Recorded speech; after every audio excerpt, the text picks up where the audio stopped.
Right, go. Right, guys, and welcome on the final series of the Chrono Clash tournament that we are going to see. So far so good. What we need to know is that on alternative bracket, Opshijiao made some giant strides, and he is now expecting his opponent. He fall from the grace once, but now he wants to go for another chance. So we will see who is going to be the contender against Opshijiao. Will it be our light blue Empire, Zugspitze, or is it going to be blue allies, NeverCheese, also known as the Andre? We will see them fighting each other against in a best of seven series. Then the loser has to prove himself the metal against Opshijiao. So we will see who is going to be victorious and who is going to get a minor setback. So, on the meantime, let's get back into the game. So Zugspitze has started with a 3 dojos and making lots of infantry. On the meantime, Andre is scouting what Zugspitze has with his Apollo. And I think he got the answer of it. And Defender Core is being deployed. I think this is a nice one because after all, I mean, Andre knows what Zugspitze has, but Zugspitze doesn't know what Andre really has. So this might be this defender core can be a response against in case if Andre would go a cryocopter rush or anything like that. But seems like it's not going to happen. It's going to be a bulk of infantry. Is now targeting the MCV of Andre. On the meantime, Andre makes a slow turn before deploying his MCV. On the meantime, two Vindicators have arrived on the field and now starting bombing the infantry of the Zugspitze. But remember, these are not ordinary conscripts. I mean, these need 2 bombs at least to take them down. So Andre must plan it carefully. On the meantime, he can still go for the Vindicators, but his base will soon overrun if he not attends with Imperial warriors. But this also gives Zugspitze enough time for this Mechabay to deploy and bolster the numbers of the tankers. So right now, this is a game for playing and stalling the Andre's attention. And I think infantry threat has been addressed a bit. Andre going for the third refinery is actually a solid move, but he needs to consider production as well. I mean, he has only airfield, so he can either go for barracks or for a second airfield against Empire, which is for the most of the time most reasonable one. The 2 Tangos are already out, but they're defended with the defender reacts on the backside, so that's fine. But the 3 Vindicators is something that you should not take lightly. So indicators are slowly approaching. On the meantime, Zugspitze moved all of the Tengus into jet mode, and now that's a lot of infantry, by the way. All of them drawn their swords, knowing that Andre does not have any kind of peacekeepers. It's okay for the Banzai charge after all. Now, second airfield is being deployed. Walls are being built, but I mean, instead of taking down the airfield, you can sneak an Imperial warrior over there, but instead he targets the MCV, and maybe that's the right move. MCV already lost third of the health already, and going for the half HP. On the meantime, all of these Vindicators and all of his aerial units of Andre has been stacked. Power plant is being deployed. The new Apollo arrives, but right now the MCV is dangerously on low HP, and Andre should start to do something. Tengus move closer to the MCV, so I think he wants to handle down the Apollos. On the meantime, this airbase is now completely unguarded by the Zugspitze's units, so they can take a flight whenever they wish to. But the MCV now crushing the walls and going for a crusher move, but this MCV is very low HP. I mean, Andre, you should definitely do something. Tengus are now swarming, and the planes of Andre take off, but now one Catch Apollo goes me! down, one Tengu goes down, 2 Tengu and 2 Apollo. 4 Tengus and third Apollo goes down, the fourth Apollo goes as well. On the meantime, NCV is still under threat, but Tengus are actually going victorious over this fight. Vindicators being completely useless at this battle, and well, that's a bit anticlimactic, but I think realizes that he's been overrun with Imperial warriors and calls it out. I don't think he wants to focus more on this game, calls it as a quit, and wants to go a fresh new game for scoring the equalizer. Perhaps right now, Zugspitze goes for the first victory. And we are on the second game on the map that everybody loves. I think at least I do love. We are on Infinite Isle. And on left, we have Zugspitze. Light blue scored already 1 queen, and he may be a little bit relaxed, but not very much because after all, this is blue allies on the right side. This is Andre, and this is not your typical allies player. This is not going to make someone that spams lots of peacekeepers and try to volley them. No, this is Andre, and he knows the allies. Now, starting with an engineer, instead of going a very safe airfield, he goes for barracks. On the meantime, Zugspitze goes for three dojo cores. One is deployed on back, two is going for making a push for the oil derrick. Andre, realizing that engineer is made too slow for this dojo core to handle, but this dojo core is actually denying lots of space against Andre. Andre should decide whether to focus fire on the dojo core or the garrison, but another dojo core is already coming menacingly. So Andre can't even control over this section at this map at this point. So walls are being built. Imperial warrior running with the banzai charge into garrison point, which is very nice for the Zugspitze. And already he has captured his own oil derrick. So Andre is now hanging around with his own engineer. This peacekeeper actually dodged the death and dodged the crushing, dodged the Imperial warrior damaging or stuff, but unfortunately he dies again. And yeah, that was that one, that peacekeeper. Anyway, now Andre captures his own oil derrick, which is very nice. But on the meantime, this garrison is going to be prove some difficulty over here. On the meantime, this garrison is also empty. The Andre should consider moving these javelins and take it down immediately before the Imperial warriors make it loose to there. On the meantime, speaking of Imperial warriors, Zugspitze has some enough units, and now these Imperial warriors are making a run for it.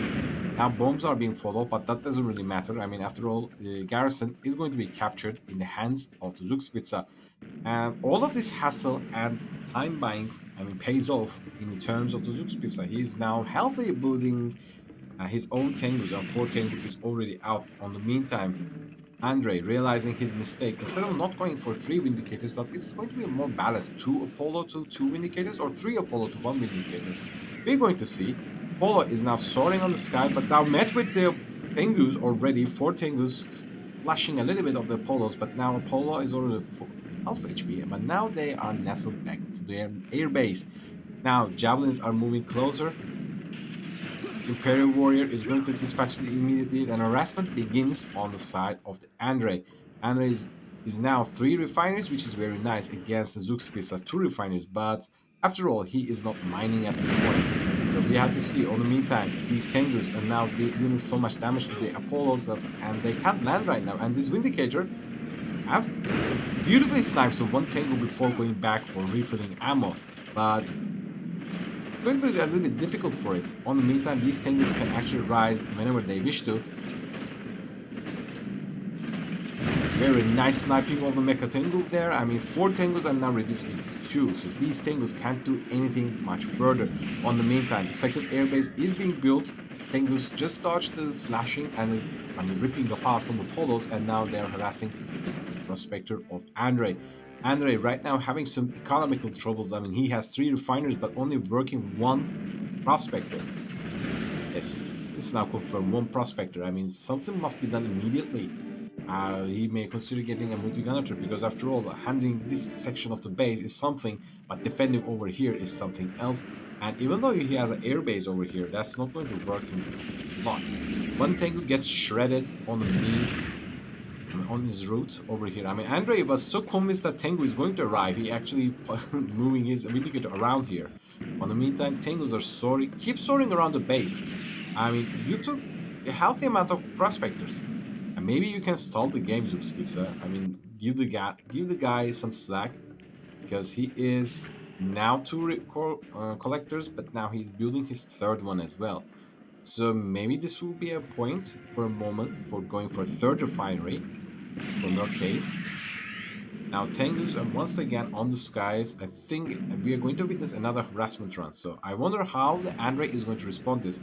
A bit misfortune coming from the Andre. The moment that Tengus are around here and going to attack the base of Andre, his Polos are now scouting the base, finding the Tengus, trying to deal some damage as much as they can before they can deal damage. Now 1 Tengu already landed. The other Tengus are now soaring around. 2 of them landed, 1 of them missing the spot, but now all of them being landed. There are so many Apollos on the sky, which is good, but there's only 1 Vindicator around, so that's something not very wise. Now Collector is being saved, but the trouble is this power plant is completely exposed and now taking damage. 1 Collector already lost at the whims of Tengu. On the meantime, the third one is now being prepared to be harassed very soon enough, and instead he snipes one Vindicator that is coming around. Actually, a very nice move from Zugspitze. He knows that what is Andre up to. Now one Vindicator bombs down the Collector, but I think this Collector will survive in time. On the meantime, the second airbase of Andre is going to be taken down, and Cryo Shot being dodged by Zugspitze. Point defense drones. Add insult to injury. Right now, I mean, Andre has a sizable air force, which is very good, but he has nothing on the land. He has nothing that can target these Vindicators when they are land. So Zugspitze knows this and plays according to that. Power plant once again being exposed, and I mean, Andre is still on two collectors, and now, oh, that's terrible. Power plant, and now this, Vindicator. That, oh, okay. So realizing that he may, I mean, I think he had so much commitment for Apollos, but he had absolutely nothing in the last. So the moment that Tengu's landed, he couldn't do anything, or he couldn't do what he wanted to do. So most unfortunately, I mean, Andre gets the second loss in this series as well, but no worries. I mean, this is best of 7 after all, and there is always a room for a comeback. And this, after all, this is Andre. This is NeverCheese. He never cheeses, but he always comes back. And now we are back on the third game. We are on industrial strength. But why is this important? Because after all, this map gives a little bit favor for the allies. Because after all, uh, you can always move your MCV near your target base, I mean enemy target base, and then you can always start deploy multi-gunner turrets or barracks inside the base and cause some havoc. On the meantime, a very quick airbase, and it's not even here but over here. I think Andre realized that Tango harassment from Zugspitze is a little bit more coordinated, that he could handle it. So he wants to have these repair drones. So that's why he places airbase very next to it.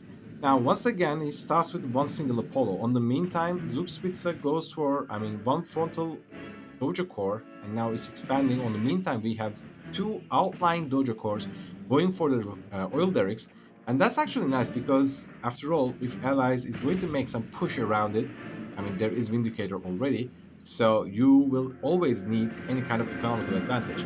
Now, Zugspitze realizing that some aerial targets or aerial threat can be imminent, and he's deploying some defender reacts. I like this move because he's respecting him. I mean, he really respects what allies are capable of, and if a cryo rush or any kind of cryocopters arrive, he will need defenses. But it's not going to be anything related with cryocopter. This is, I think, this is going to be MCV push. I mean, we're going to see a turret push. And these are actually very nice defender VXs, even though there are no cryo threat yet to be confirmed. Now, Dojo Core is being deployed, but I think it's way too close to his base. I mean, one multi-gunner turret can easily handle it. Now, Imperial Warriors are being deployed at MCV, now positioning itself close to the base of the Zugspitze. And this is a very nice mecha bay placement. I mean, at this range, I don't think multi-gunner turrets can target. I mean, he can't place it over extending this line of the MCV. So this mecha bay is going to be safe. And Zugspitze is respecting Andre and placing walls around everywhere in the base. So this will give him some time for multi-gunner turret. So, but there are so many, once again, I mean, we have so many Imperial Warriors on the field. And Andre, once again, is having some difficulties. Yes, he has 3 Vindicators, very healthy, but they are right now doing absolutely nothing. There is one Apollo, which is nice, but, I mean, we have only 2 Mechadengus around here. So, these Vindicators should start, definitely do something. Like, for example, maybe bombing the Oiler. Okay, maybe he is not. He can always go with the barracks and then capture with engineer. And I really don't like the placement of this multi-gunner turret. I mean, this gives him opportunity to stack units around here. But nevertheless, now Collector is under threat and dispatched immediately. But we know that right now Zugspitze did not get the protocol power of suicide explosives. So maybe he is holding it. We don't know, but I mean, the Collector did not explode. So that means we still don't know what Zugspitze Protocol Tree wants to pick up. Maybe it's going to be advanced rockets, but we will see. A very dangerously close airbase. And Defender VX get targeted and dispatched immediately. I mean, Tengu numbers are healthy, but I mean, Apollo numbers are much more healthy. At this point, I think Andre has 3 Apollos and I'm 6 Tengu. Oh no, that's actually 7 Tengus. Now, realizing this, Tengus are now getting away from the exit point of the mecha bay. He doesn't want them to be bombed immediately. Multi-gunner threat being deployed, but it's low power, so it's not going to do anything. And Andre repositions the MCV. But here's the thing, I mean, these Imperial Warriors are actually dispatching lots of damage to construction yard. So where is the barracks? Also, did you sell this barracks over here, Andre? You didn't even steal this? An engineer would be much more lovely. Much more lovely. Follows a roller out here. On the meantime, Zugspitze 6 Tengus. One is down, going for the harassment run. Apollos have arrived. Nothing particularly interesting happening right here. But, okay, MCV is dangerous to low HP. And Tengus have arrived. Uh-oh. Oh, that's terrible. So Andre loses the MCV for a turret push. Now, okay, but here's the thing. I mean, you should not take it lightly because after all, allies can always deploy a command hub and go for cryocopters. But here's the trouble. Zugspitze is only making Mecha tanks, so how is cryocopters going to make your life any better? And this refinery has been denied, but after all, this doesn't really matter at all because Zugspitze has 2 refineries already. I mean, 2 oil derricks making 1 refinery, and he has already another one, and there is Defender VX. And your unit cap is, I mean, the amount of unit you can make is now capped at 8, and that's a bit terrible. Now, Vindicators are arriving, but, I mean, what are we going to bomb anyways? Or do you need to bomb anything? Now, there are point defense. No, all of the Vindicators are taken down for just instant generator! Oh, no. Well, I mean, that was sad. Yeah, sure, I mean, you took down the instant generator, but Zugspitze did not sell his MCV. So you could always build it, but you lost 3 Vindicators in return. That makes 60, how much it? Yeah, 3,600 credit against 800. Really doesn't make any sense. A bit plan execution error, I suppose, but this makes 3-0 for the Zugspitze versus Andre, also known as NeverCheese. The problem is, I think he didn't show up for the 4th game because this is the end of this, I mean, winners bracket, best of 7 series. There is no further games. I think he may tapped out or didn't show up or he couldn't show up. I don't know. But now we at least know that Opshijiao is going to fight against the one and only, the NeverCheese. And now, who is going to win this is going to meet Zugspitze on the finals. Now, guys, we are once again on the finals for the alternative bracket. We had the contender Opshijiao. He climbed from the bottom to the top, defeated many players out there, and even bested the Bachami. This is Green Opshijiao playing Empire. On the left, we have Andre, Blue Allies. Unfortunately, he lost against the Zugspitze, but we'll see if he's going to get the second chance. We're going to see him going to play one more time to see if he is going to be the greatest at all. Now, we have seen an aggressive airbase placement coming from the Andre against his opponent. Opshijiao is now making some standard opening, I can say. One single dojo? Okay, no, 2 dojos. He wants to get the oil derricks quickly. On the meantime, Andre, I think this is going to be a cryo rush. I mean, Apollo is out, Vindicator is out, and I definitely think this is going to be a cryo rush. I mean, this is a call for the Tier 2. Yes, this is Tier 2 Cryocopter Zone, but, well, welcome. We have a dojo core just placed next to this garrison. So this is going to give a lot of time for the Opshijiao, I believe, and Opshijiao respecting the decision of the Andre and deploying his defender reactions all around the base. And even though this generative placement is very bad, I mean, it's extremely vulnerable and exposed, now Cryocopter is also out freezing the instant dojo, but Techbuster here is actually doing the God's work. Now How dare MCV they also harm being us? shrunk. And oh, okay, so this is going to be Cryo Rush and some turret push as an interesting detour is happening, by the way. Now Dojo Court is being frost, and now the airbase is going to be targeted. I think this is going to be frozen in soon. On the meantime, MCV is approaching the base of Opshijiao, but this is not very good. I mean, against a turret push, this Mecha Bay entrance point is going to be exposed as well. On the meantime, this garrison is proving to way too hot for. Oh! Airbase is down. And this is going to make a huge setback for Andre because after all, he's only two, not even two, he's one refinery. He does not have a stable economic income. Now, there are two Tengus, which is not half bad, but there is a Cryocopter and there are two Let's get out Apollos. of here! That's what we need to know. Now, Dojo Core is going to be deployed very soon. One Tengu, yeah, a mini Tengu over here, which is very cute. On the meantime, Andre is freezing the economical advantage that Opshiao had and goes for this oil derrick first. On the meantime, first multi-gunner turret is being deployed, targeting the Tengus, and now targeting absolutely nothing. On the meantime, we see Imperial Warriors as a deal, but immediately bombed by the Vindicator. On the meantime, Oil Derrick is still not frost yet. But I don't really like this airbase placement. I mean, I would rather consider over here. So at least Imperial Warriors can overreach there. But maybe if he gets overrun, he can always use FCV to crush them. Gotta Now, go! Cryocopter has arrived on the scene and now Frozen one Tengu and freezing the dojo. First, multi-gunner turret gets destroyed, but I don't think this is going to work in the long term. The moment that Opshio reaches the point defense zones, I think he can handle this air threat anytime soon. Okay, all of the Who do they Tengus think they are are? now on the skies, defended with one defender VX as well. And there's only three Apollos here, so I think Opshio at this point can snipe the Cryocopter. Now Dojo Court gets destroyed.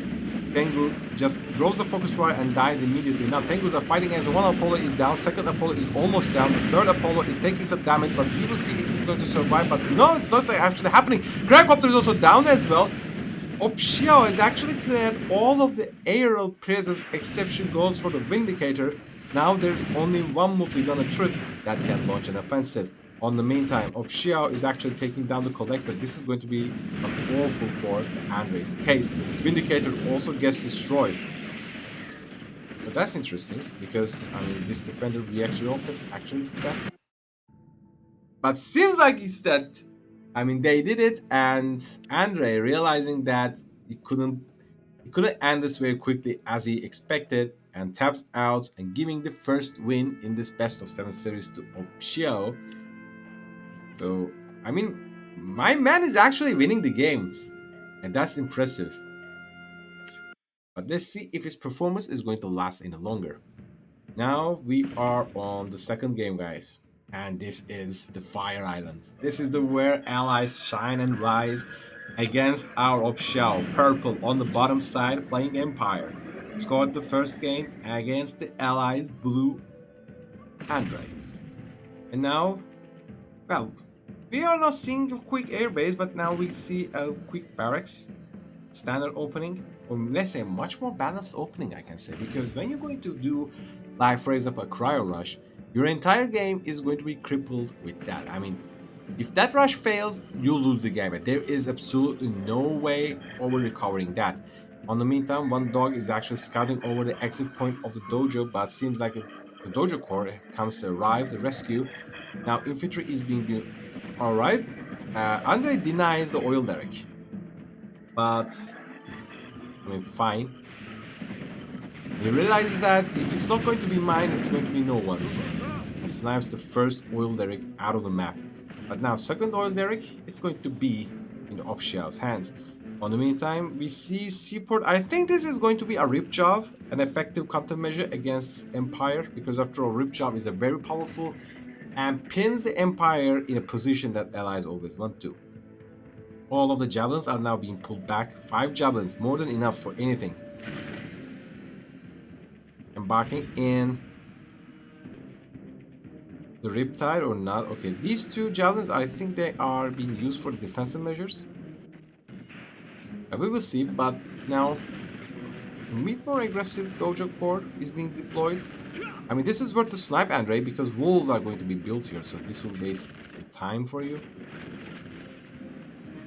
On the meantime, this is a bit late mecha wave for something like this. I mean, these riptides are full with javelins, and you will definitely need. Oh, yeah, that's going to happen.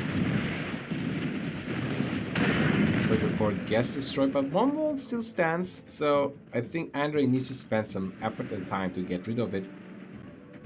Oh, okay, we see some type busters. That's unlucky. Not knowing that Andre had already airbase with one single indicator, so these tank busters can get sniped immediately. A bit of wasted effort, I must confess. Dog just scouted all he wants to from Andre's perspective to give a all vision. Now Riptides are fighting toe to toe against his Imperial warriors. I mean, a bit careless of the Opshijiao, I must say. But now Tengus have arrived, but they're on land.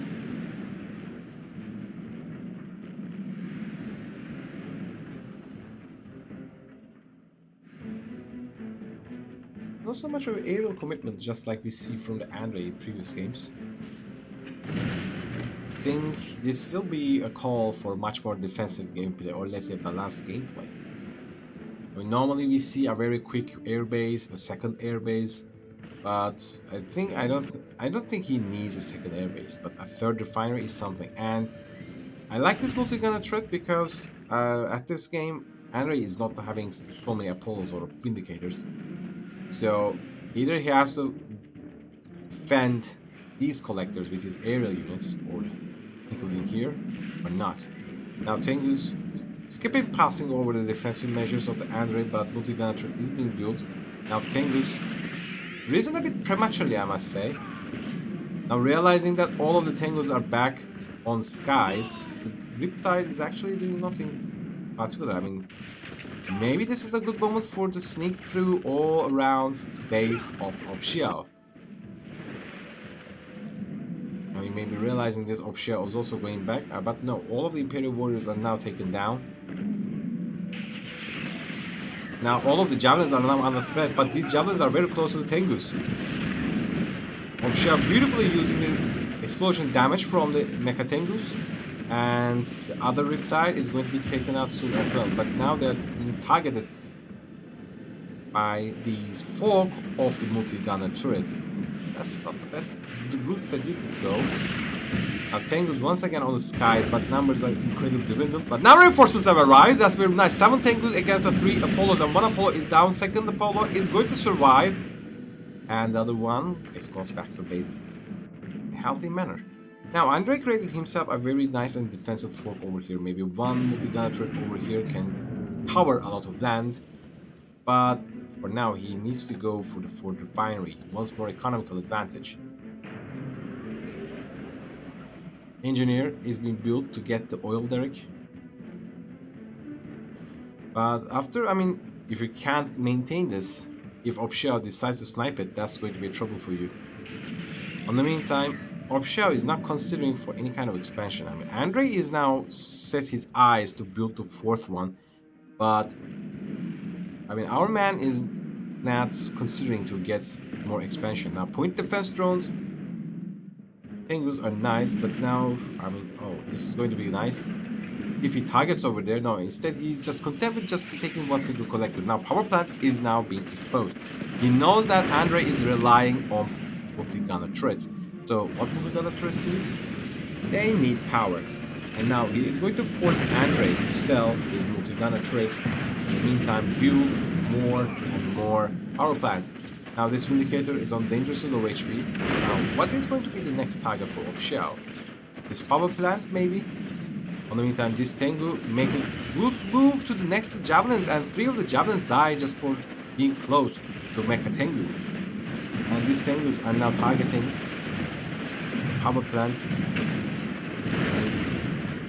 Yeah, surely that's nice, but they have full defense drones, so that's not going to work in the way you wish. Now, Andre still managed to get the power online, but these two power plants are very close to each other. That's not the best way to place them, I think. Barracks is being sold immediately. Vindicator tried to bomb the remnants of the Mechatangle assault force that he had, and now finally we see the third expansion point. Now we see if Opshijiao considers a build over here as well in time. I mean, defending this, not going to be very difficult, but Andre can attack this one easy as well with a Riptide or with Dolphin. If he hadn't sold his seaport, maybe that would be a case, but not anymore. Now, Andre is actually relying on so many javelins against the Mecha Tengu. He's not going to for the second airbase. He doesn't want that anymore. Now, Tengus are engaging on the polos, and numbers are not working for Opshare right now. I mean, Andre is beautifully microing them. And we get to see all of the polos survive. Now, Andre is actually making a solid stronghold. And he doesn't want to spend his time to defending all around his base. He wants to concentrate on attack. And for every refinery he had, there is one multi-gunner turret. This also pins Opshijiao in a difficult position. I mean, without harassment, uh, Empire has some not to be. I mean, the winning edge loses from the Empire. He needs to utilize the tools of harassment. Instead, I think this is going to be a very simple solid infantry with assault destroy or Athena cannon. Assault destroy is already. Meanwhile, I'm saying that Athena cannon may arrive. I mean, Tier 3 would require a lot of commitment. On the meantime, Assault Destroy is quite cheap and can do a lot. And he knows that Obshell does not have Imperial Warriors. So this means these Javelins can be saved completely from any kind of threat. I mean, in the moment that he gets the Dojo Court, that's something else.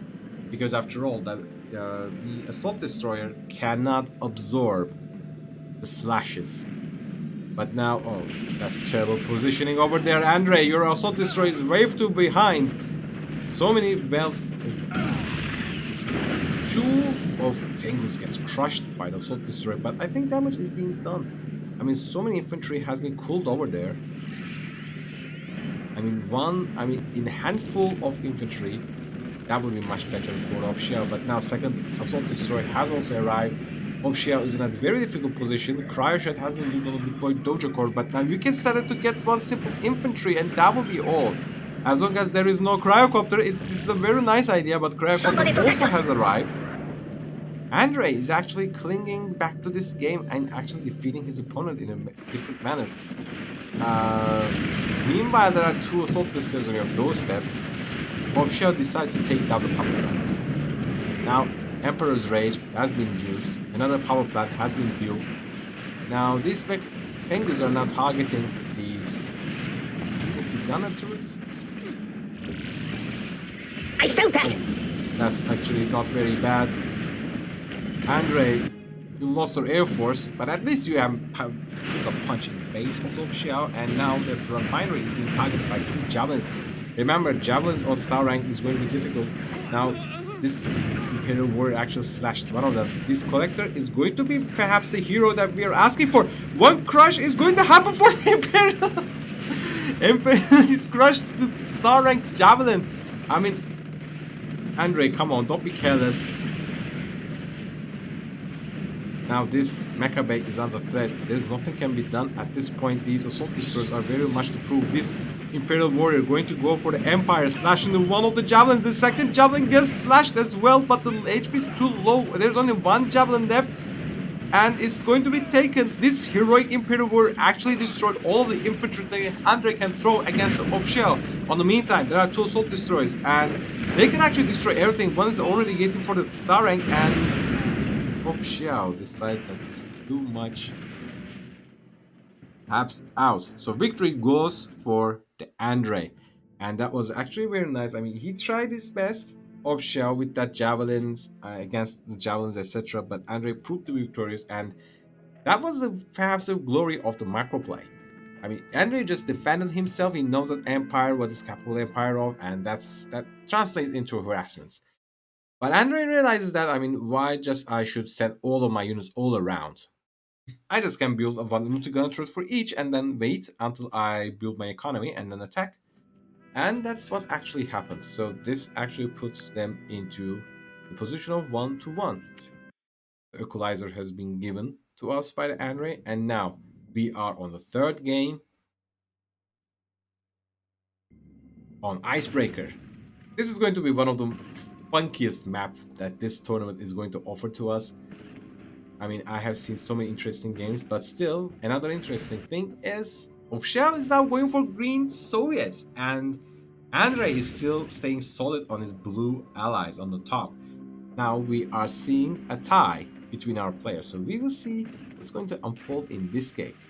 So I want to know if there is a good reason why Opshijiao picked Soviets over in this map.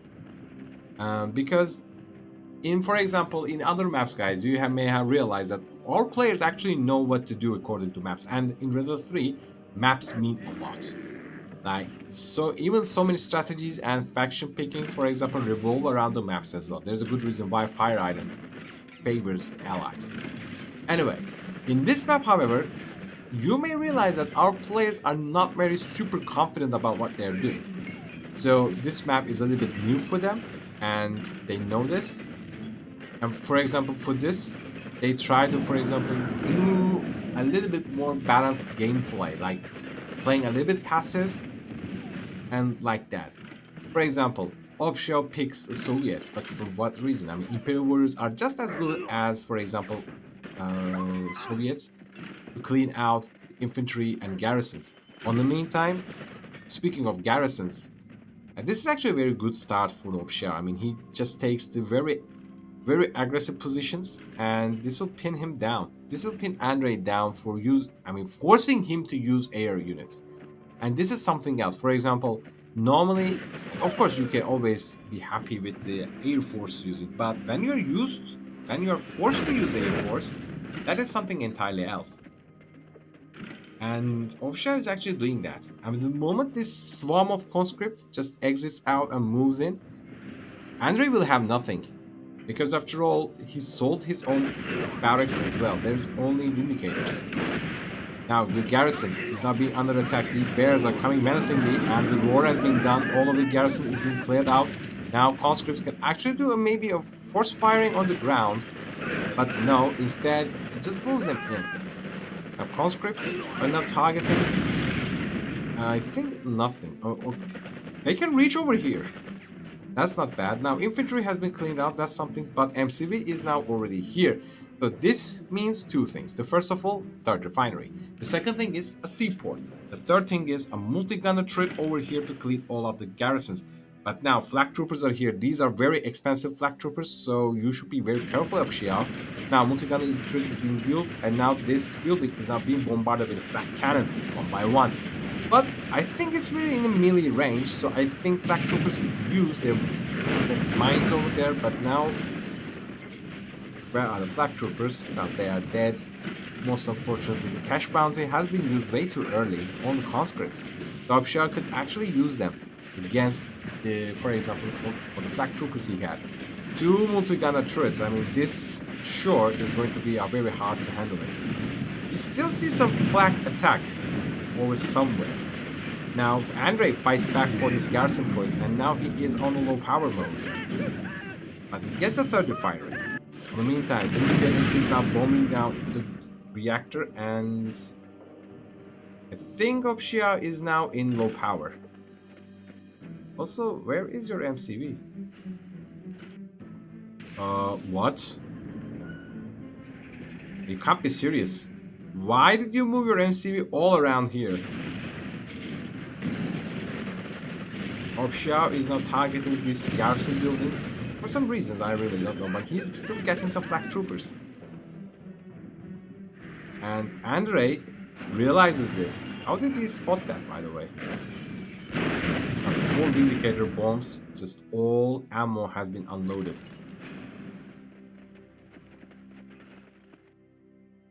I still don't know what is the point of this MCV being here. I mean, why don't deploy your refinery over here first? Now infantry is slowly moving in. Now multi-gunner turret is under threat.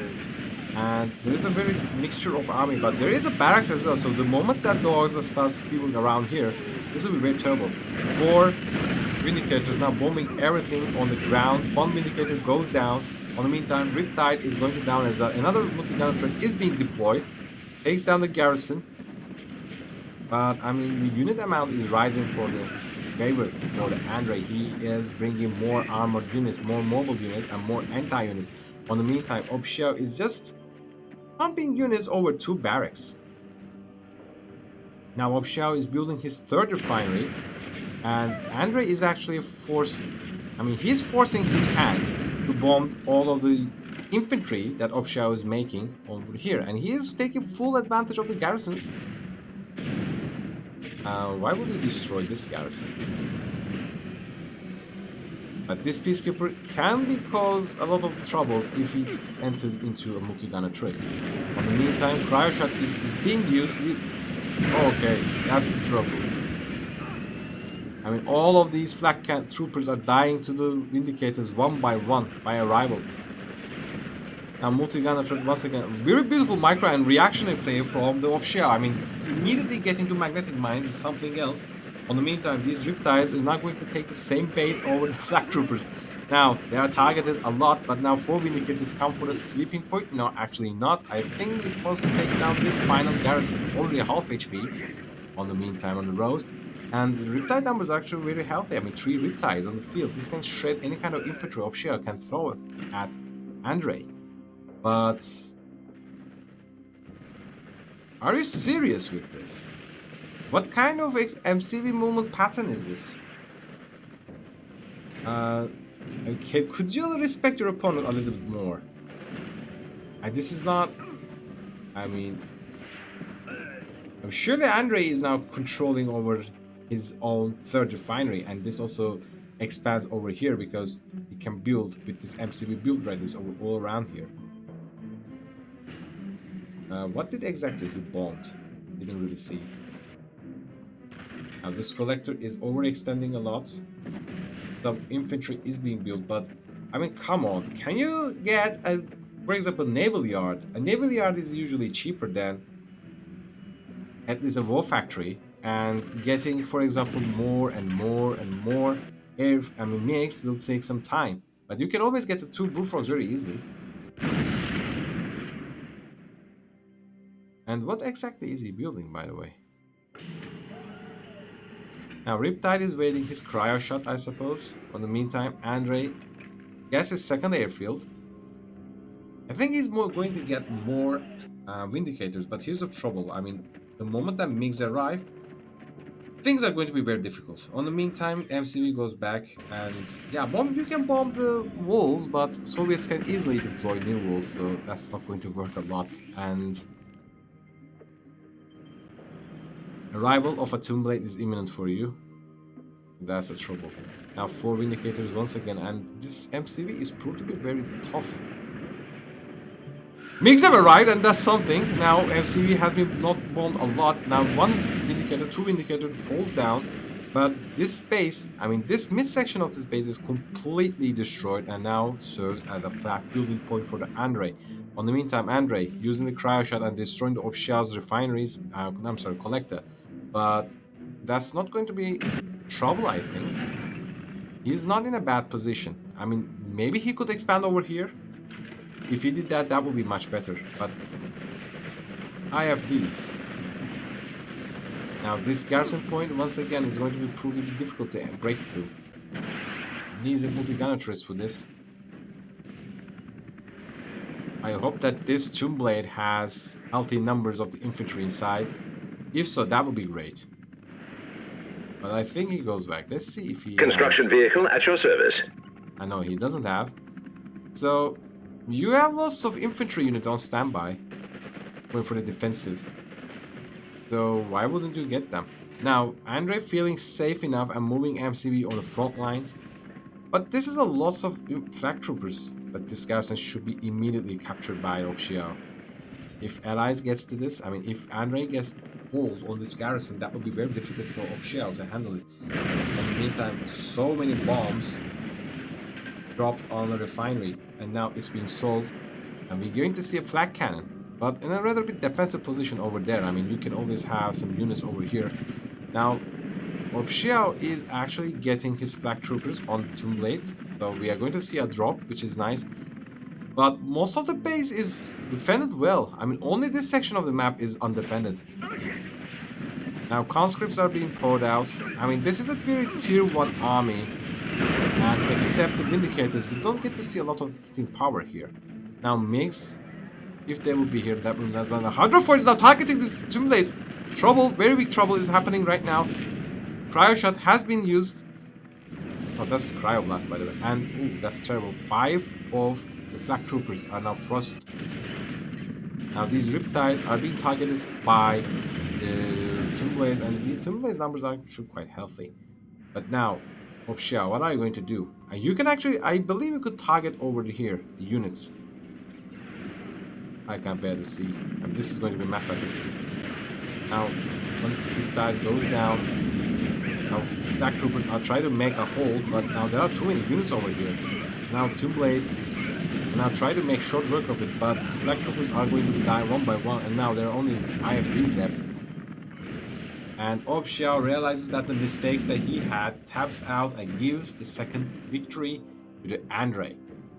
I have to say, I don't know what he tried to do with his MCV. Like, why would you move over there? Of all of the points that you could possibly have as a refinery, you moved over there. But why? For what reason? I mean, he spotted you. He had Vindicators as well, so that shouldn't be very difficult. But anyway, it happens. So, let's see for the fourth game.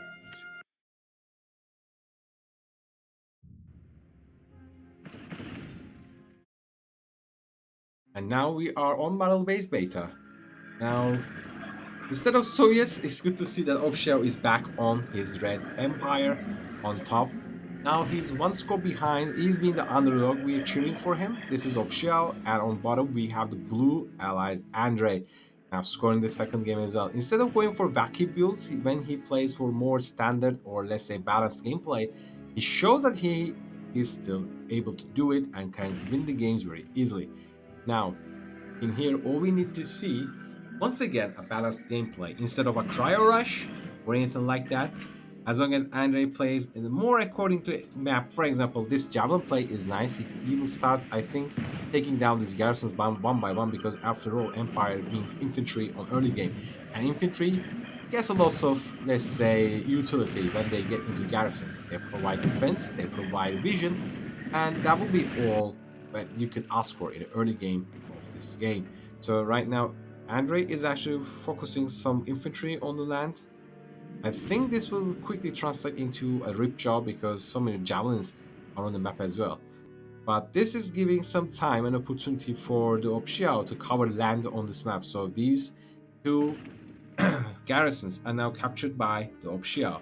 On the meantime, Andre's third refinery option captured by Opshijiao. Only C's remain here, but after all, whenever, for example, he sees MCV is not nearby, he will always know that there will be an expansion attempted over here because he has the vision here.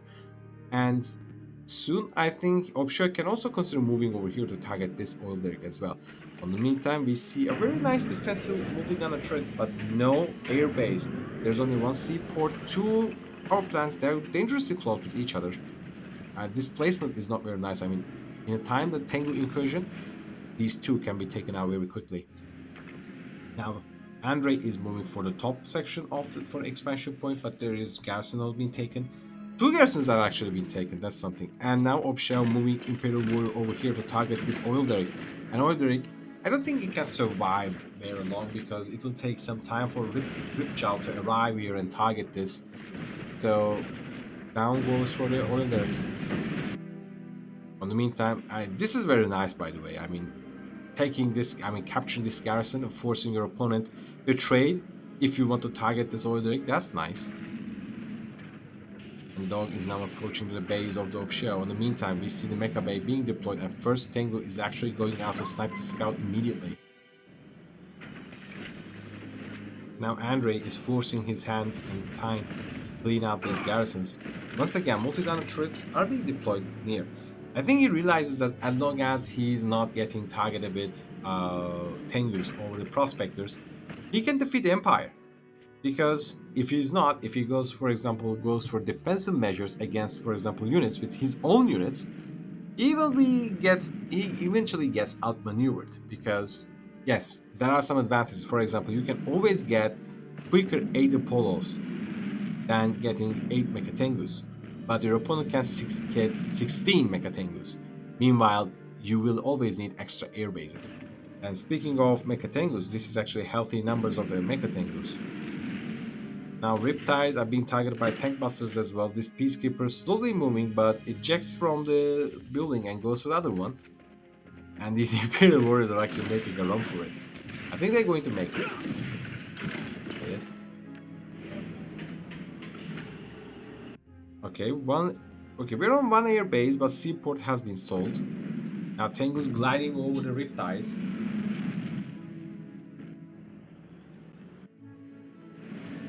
3 Apollos.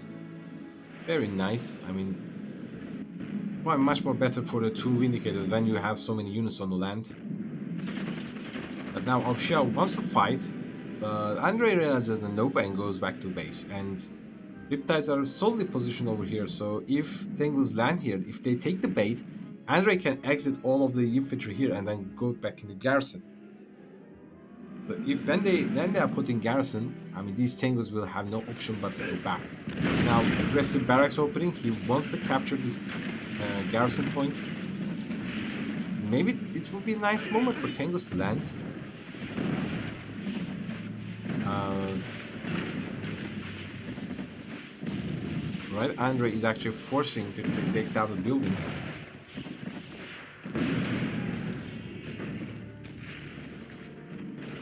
These keepers are being built one by one. Trouble is, I mean, what are you going to do with this Mechatengus? You got some enough Mechatengus, but what are you going to do with them?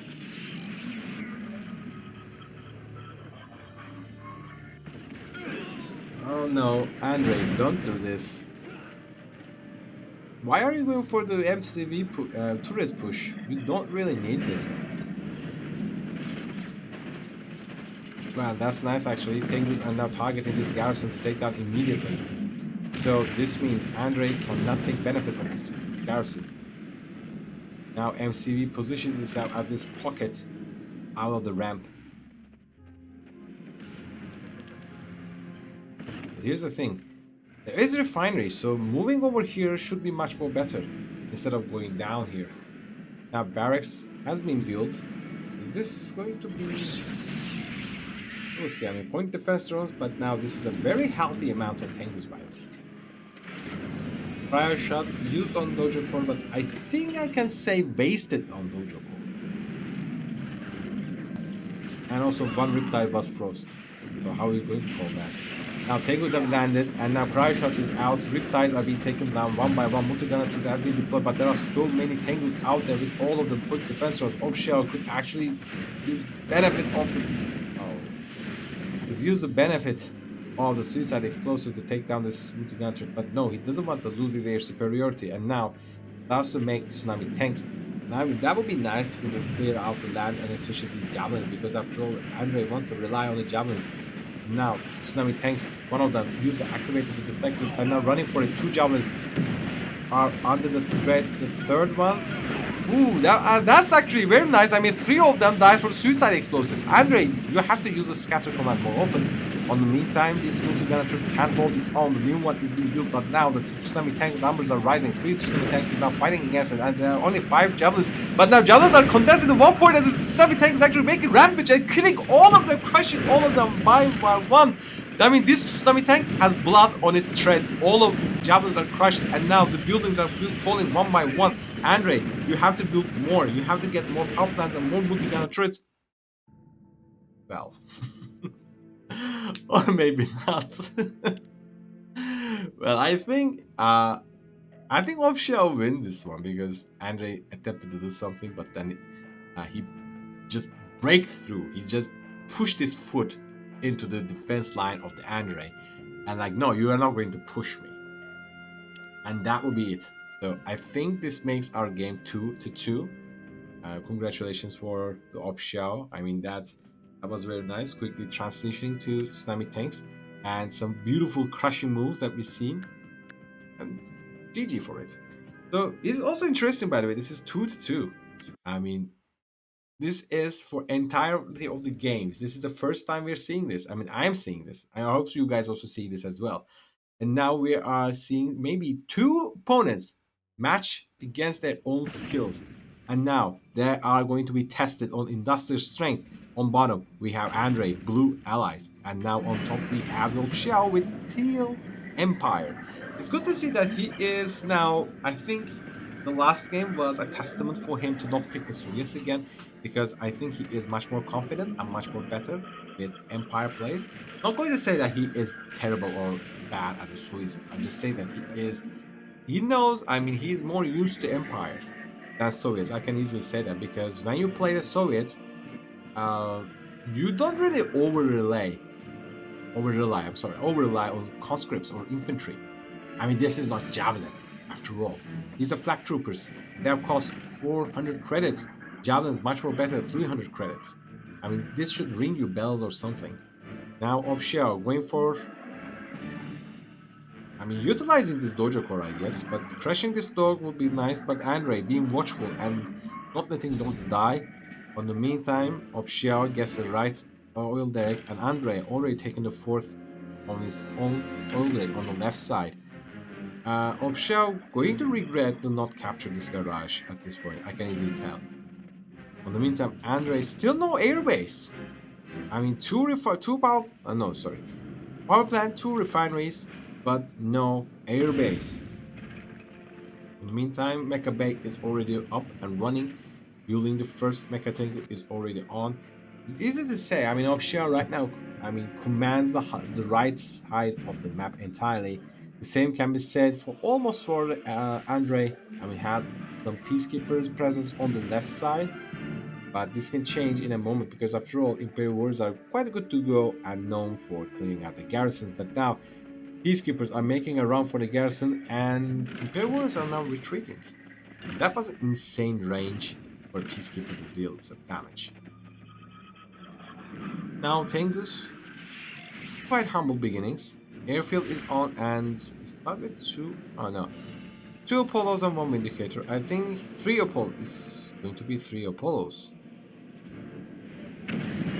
Dojo Corp is gets deployed. Andre is not cancelled whatever he was building with the last slot of the airfield. He wants to leave for the future, I guess. But no, I think he is going to get. If this is going to be fast, I think there's Apollo as well. Yep, three Apollo. But I don't think Opshia will be happy to use them for the air. I mean, after all, you have lots of peacekeepers around there, Andre. Now, Tengus I guess they want to descend on these Imperial warriors. I mean, better do it soon or not. Now all of the units are now targeting the MCV, but there's not so much damage or the covering on the land.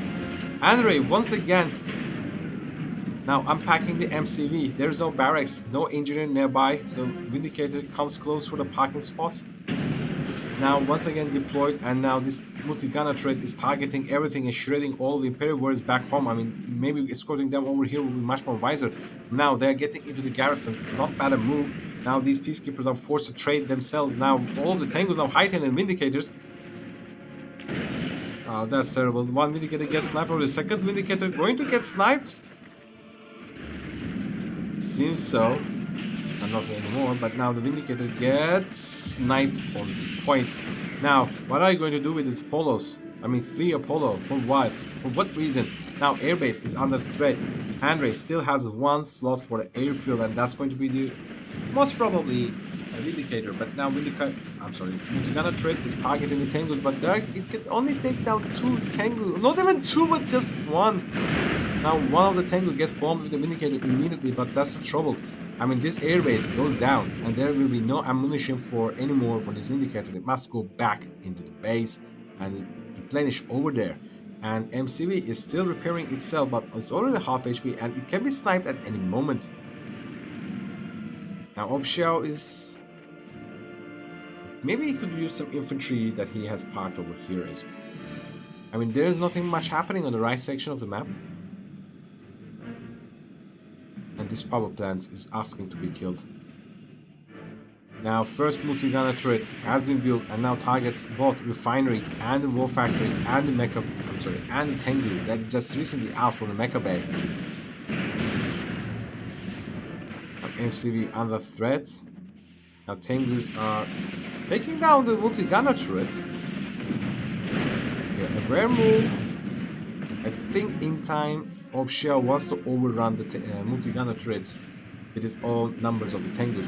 But now, four Apollos around. But there's only one Vindicator, so it can only snipe one. I think the moment that Opshijiao gets access to point defense drones, this match is going to change a lot. I mean, this trade is going to be less meaningful for the Andre. In the meantime, one Imperial Warrior is trying to do the God's work, gets killed immediately. But still, this gives time, and that would be lovely. Uh-oh. Well. Now we have point defense drones, but now instead of... Well, what are you going to do, Shia? I mean, your Tangos are on skies, which is nice, but... are you going to target power plants? You're going to target the MCV? I guess he's going to target the MCV. He realizes that the MCV is on very low HP. On the meantime, the cryo shot has been used. All of the Tangos are now under the mercy of the threats of the MCV. One of the Tangos gets frozen. And now it's on a repair mode, but now this is too many Tengus, so Andre should be very careful. There is no garage has been captured. The Tengus are being traded for one by one, but this MCV is now very low HP, but he has to be careful. Now all of the explosive damage takes down the Tengus, and now there is no more production left for the Andre. Now the Tengus are now going back, and the heroic one who just deals the landing, the killing damage to this MCV, now going back to tell the tale of how did he win. Now it's terrible. Once again, Andre tricks himself in a terrible position for less unit production. He has only two airfields left. Once again, the production is limited only for 8 total units. So this can be one Apollo to 7 Vindicators, or vice versa, or even distribute half evenly. But now he can only get airfield units. So the only thing he can get anymore is actually very simple, and that will be cryocopters. Now, the X's are now targeting all of the Apollos, but that's a loss of area this way. You should not take it lightly. The trouble is, Opshijiao, if only he had some economy, he could actually consider getting one Defender VX, and that would be very helpful for him. Now, this Wood Gunner turret is actually doing absolutely nothing, I have to say. Now, this Javelin, yes, spotted. I think targeting this power plant should be much more better, because forcing your opponent on a low power is something else. On the meantime, Andre is actually being a little bit... This Javelin should die. Now, 3 Vindicators and 2 Apollos. A power plant. I mean, time is not actually be on your side this time, Opshijiao.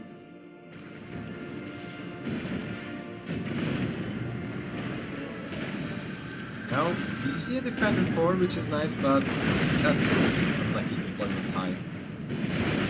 And Opshijiao realizes that he traded all for the MCV, but he forget the air superiority.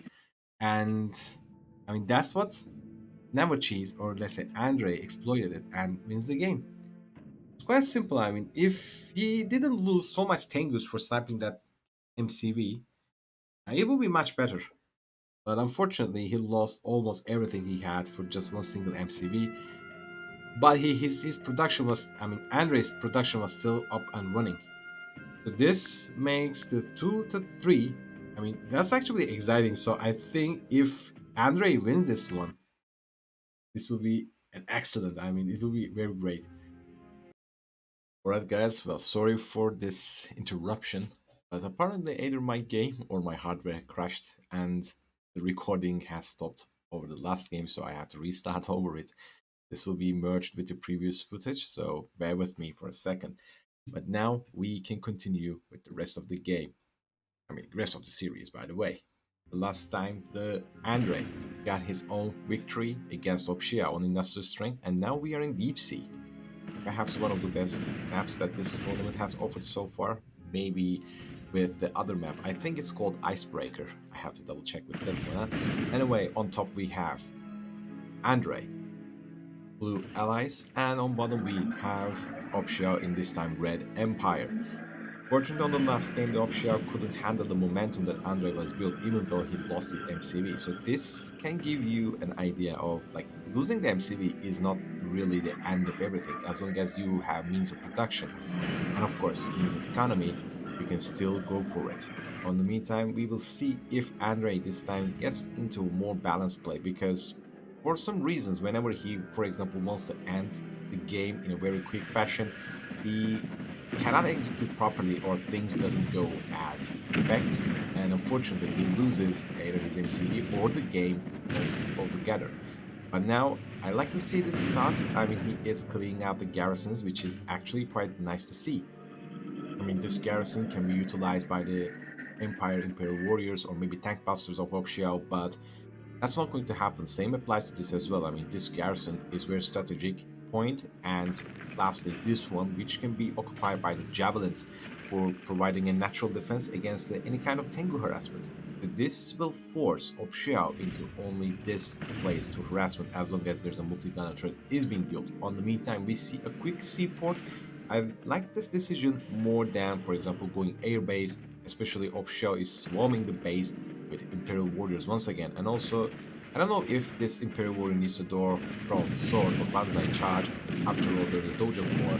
But anyway, he did it. Now, this Peacekeeper is going to be crushed very soon, I guess. Or maybe not.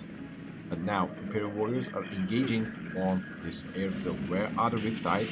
There they are. Now, Tengu also arrived in the fray as well. Instead of harassment, he immediately jumps in the fray to attack and Vindicator dropping one on Tengu sniping immediately. This first drone is living actually way too long than expected, and now slowing the movement of one Riptide. On the meantime, there is a handful of Imperial warriors. Now they are on the retreating.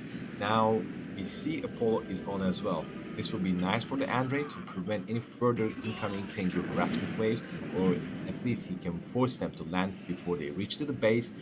And we see some Tengus are stacking around the bottom ramp, but Obshea unfortunately loses all of his Imperial warriors, which is quite unfortunate for him.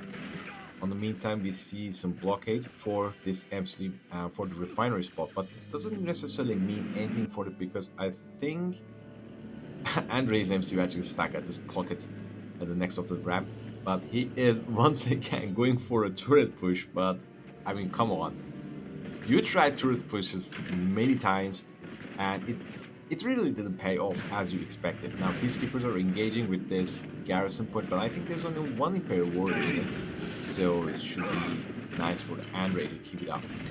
Now the base is under threat. The looming MCV has arrived, deployed, and multi-gunner turret is being built slowly. Now, these riptides could be more effective, but the Tengu numbers are actually nice, and one indicator gets sniped immediately. Now, Tengus are engaging on the polos, but, I mean, that's not how you should engage. All of the polos have survived, and in return, Opshijiao lost, I think, 2 Tengus already, which is not very nice in favor for the Opshijiao. Now, first multi-gunner turret has been built, but now Opshijiao landed the Tengus next to the barracks and these riptides. I mean, maybe riptides should outlive their usefulness. I mean, at this point, there is no infantry coming from Opshijiao's side. But, I mean, javelins for this garrison should be really nice, but unfortunately not going to happen. On the meantime, MCV is now taking some damage, but I think moving the MCV a little bit further should be much more better than making some walls. Another Vindicator gets sniped as well. I mean, Opshijiao trades Tengus for Polos. Now, the turn has base, but Apollo first survives. Second, Apollo survives as well, but in this time, there's only one Tengu gets sniped as well. Andre is losing the... I mean, he is wrestling for the air superiority, but he definitely needs a second airbase if he wants to keep up with the Polos.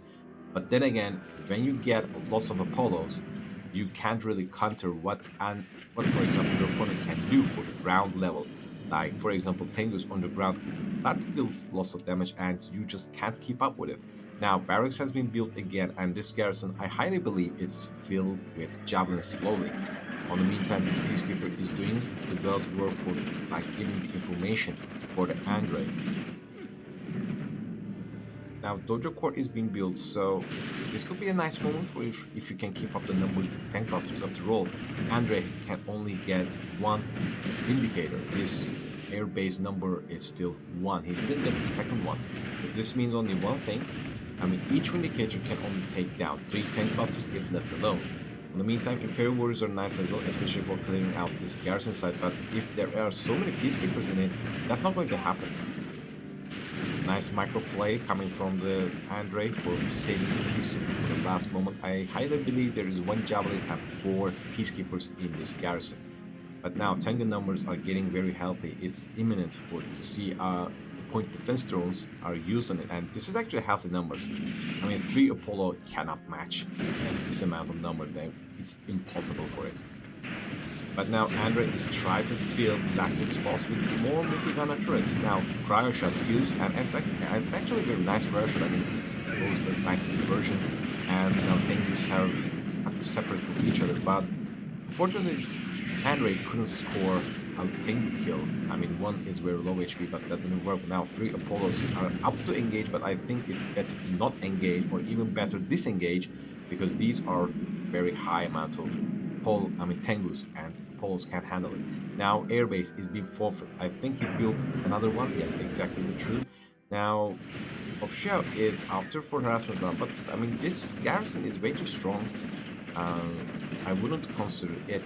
I would rather take this one, come and back and forth, and do repeat, rinse, and repeat until the economy of Android starts to collapse. But now Offshore realizes that how important this garrison is and focuses all of the changes for this garrison. Now the infrastructure, 2 power plants, 1 refinery, and airbase is the under threat. The collector gets taken, but on the meantime, Offshore another Vindicator gets sniped, meanwhile en route to at least take down the harassing Tengu. Now, Apollos are suffering. One Apollo goes down immediately. Second one is... We see if he's going to survive. Another garrison and another javelin point. Now, Opshijiao is considering the next move with his mass cloud of Tengus.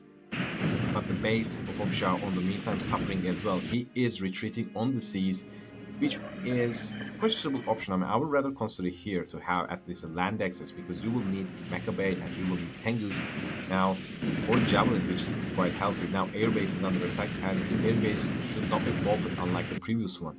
After all, this is a landing spot for the Apollos. I mean, after all, Apollos, I believe they still have lots of ammo on them, so they will not take some attrition damage. Now, Javelins are in position and taking some pot shots on these things, but well, this thing survives, which is very highly phenomenal. I mean, then look at this, just breathe on it and it will probably die. Now, all of the Tengus have landed, but as you can notice, since the Mecha Bay is under threat with this gunner turret, Opshijiao cannot replenish his Tengu numbers, so time, in this case, is not working for the Opshijiao. In the meantime, Andre's economy is still somehow running. I mean, I think he can't, or he won't build collector over here. And now, that's a bit premature landing, I suppose. I mean, one tank could have landed over here to target this collector. In the meantime, yes, Andre noticed the escape base, let's say, of the Opshijiao. Now, this refinery and a power, I mean, selling off the refinery is something, but I think deploying a command hub would be much better as well. This power plant is also going to be sniped very soon, striking the Andre's base into low power mode, probably because there are so many multi-gunner turrets outside. Now, all collectors are actually going and taking down the javelins, and remember, javelins are actually quite powerful units, so this is a one way to use them effectively. But I mean, backside of the base is completely almost destroyed, let's say. Now, Andre, foregoing the Vindicator, realizing that 3 loss is already high, so instead he goes for 4 Apollos immediately. But, I mean, he is going for the 2 air bases, so that's very nice to even it out. Now the Tengu is slowly hurting shipping damage to this collector. Opshijiao, I think, is going to make a self-kill for suicide explosives to deal damage, so opening a wall in the wall to deal damage to collector. I'm sorry, refinery. I'm unsure. now Apollos are checking the base immediately, and oh no, we have the cryocopter right now. Now Opshijiao, in response, takes down the oil there. He wants to strip Andre from any kind of economical advantage, and well, that's a lot of Apollos. I mean, 6 Apollos, and what we have in here, we have one very stricken Maccabee, and right now Cryoblast has been used. Cryocopter is now also targeting his MCV. His MCV is going to fall anytime soon, but now Apollo number is also very high as well. Opshijiao must start to do something very quickly. Maybe selling the MCV can work because after all, I mean, saving this MCV is not going to work. I don't think so. And where is the Vindicator? I mean, how are you going? Are you going to self-kill an Apollo to have the debris take the kill? We are not going to see very soon. But now Apollos are now positioned very well. Andre, this is the moment to self-kill, otherwise they will all die. Now all of the Tengus with the point defense runs and the Emperor's Rage. Vindicator gets killed immediately. I mean, had this followed this path, maybe the falling Vindicator can actually destroy the MCV. And I think that's going to be too late. Andre tries to handle everything on the land. I mean, take down everything on the land with just one single Vindicator, and that's not going to pay off. Now Apollo's trying to look for a fight, but I mean, this is not going to work very well for Andre. Remember, he is now only on one refinery. Now Apollos are engaging on the Tengus, but this is too many Tengus are there, and all of the Apollos and all of the Apollos just fall down like a flies one by one. And this is actually an interesting comeback from Opshijiao. I mean, from the destruction of his base at 2 games in consecutive manner, we see even if you lose, I mean, everything on your base, if you still somehow can run up your economy, you can still come back in this manner of fashion, and that's very nice. I mean, that's what we like about perhaps the Riddle 3. And now let's proceed with the yes. This will be the last game. I mean, so far so good. We have an interesting 3-3 game in best of 7. So who's ever going to win this one is going to win the series, and who is going to lose will be facing. Oh wait, I think I am saying it wrong. No, this is an alternative bracket. I'm sorry. So who is going to win this one is going to face Zugspitze. So is it going to be Andre for the second time, or is this going to be the Opshijiao making giant leap of strides from the bottom of the pit to the rising shine of the top of the pyramid? We will see on the Liberation Freeze map.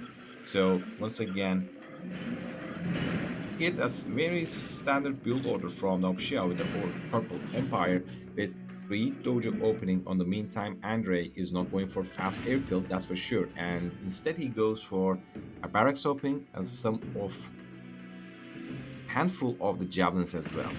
So is this going to be for the base defense or which garrison? First of all, this garrison takes the L immediately. Maybe clearing out these garrisons as well maybe work as for Andre's favor too. But now Imperial warriors are being pumped up one, and oh, that's terrible.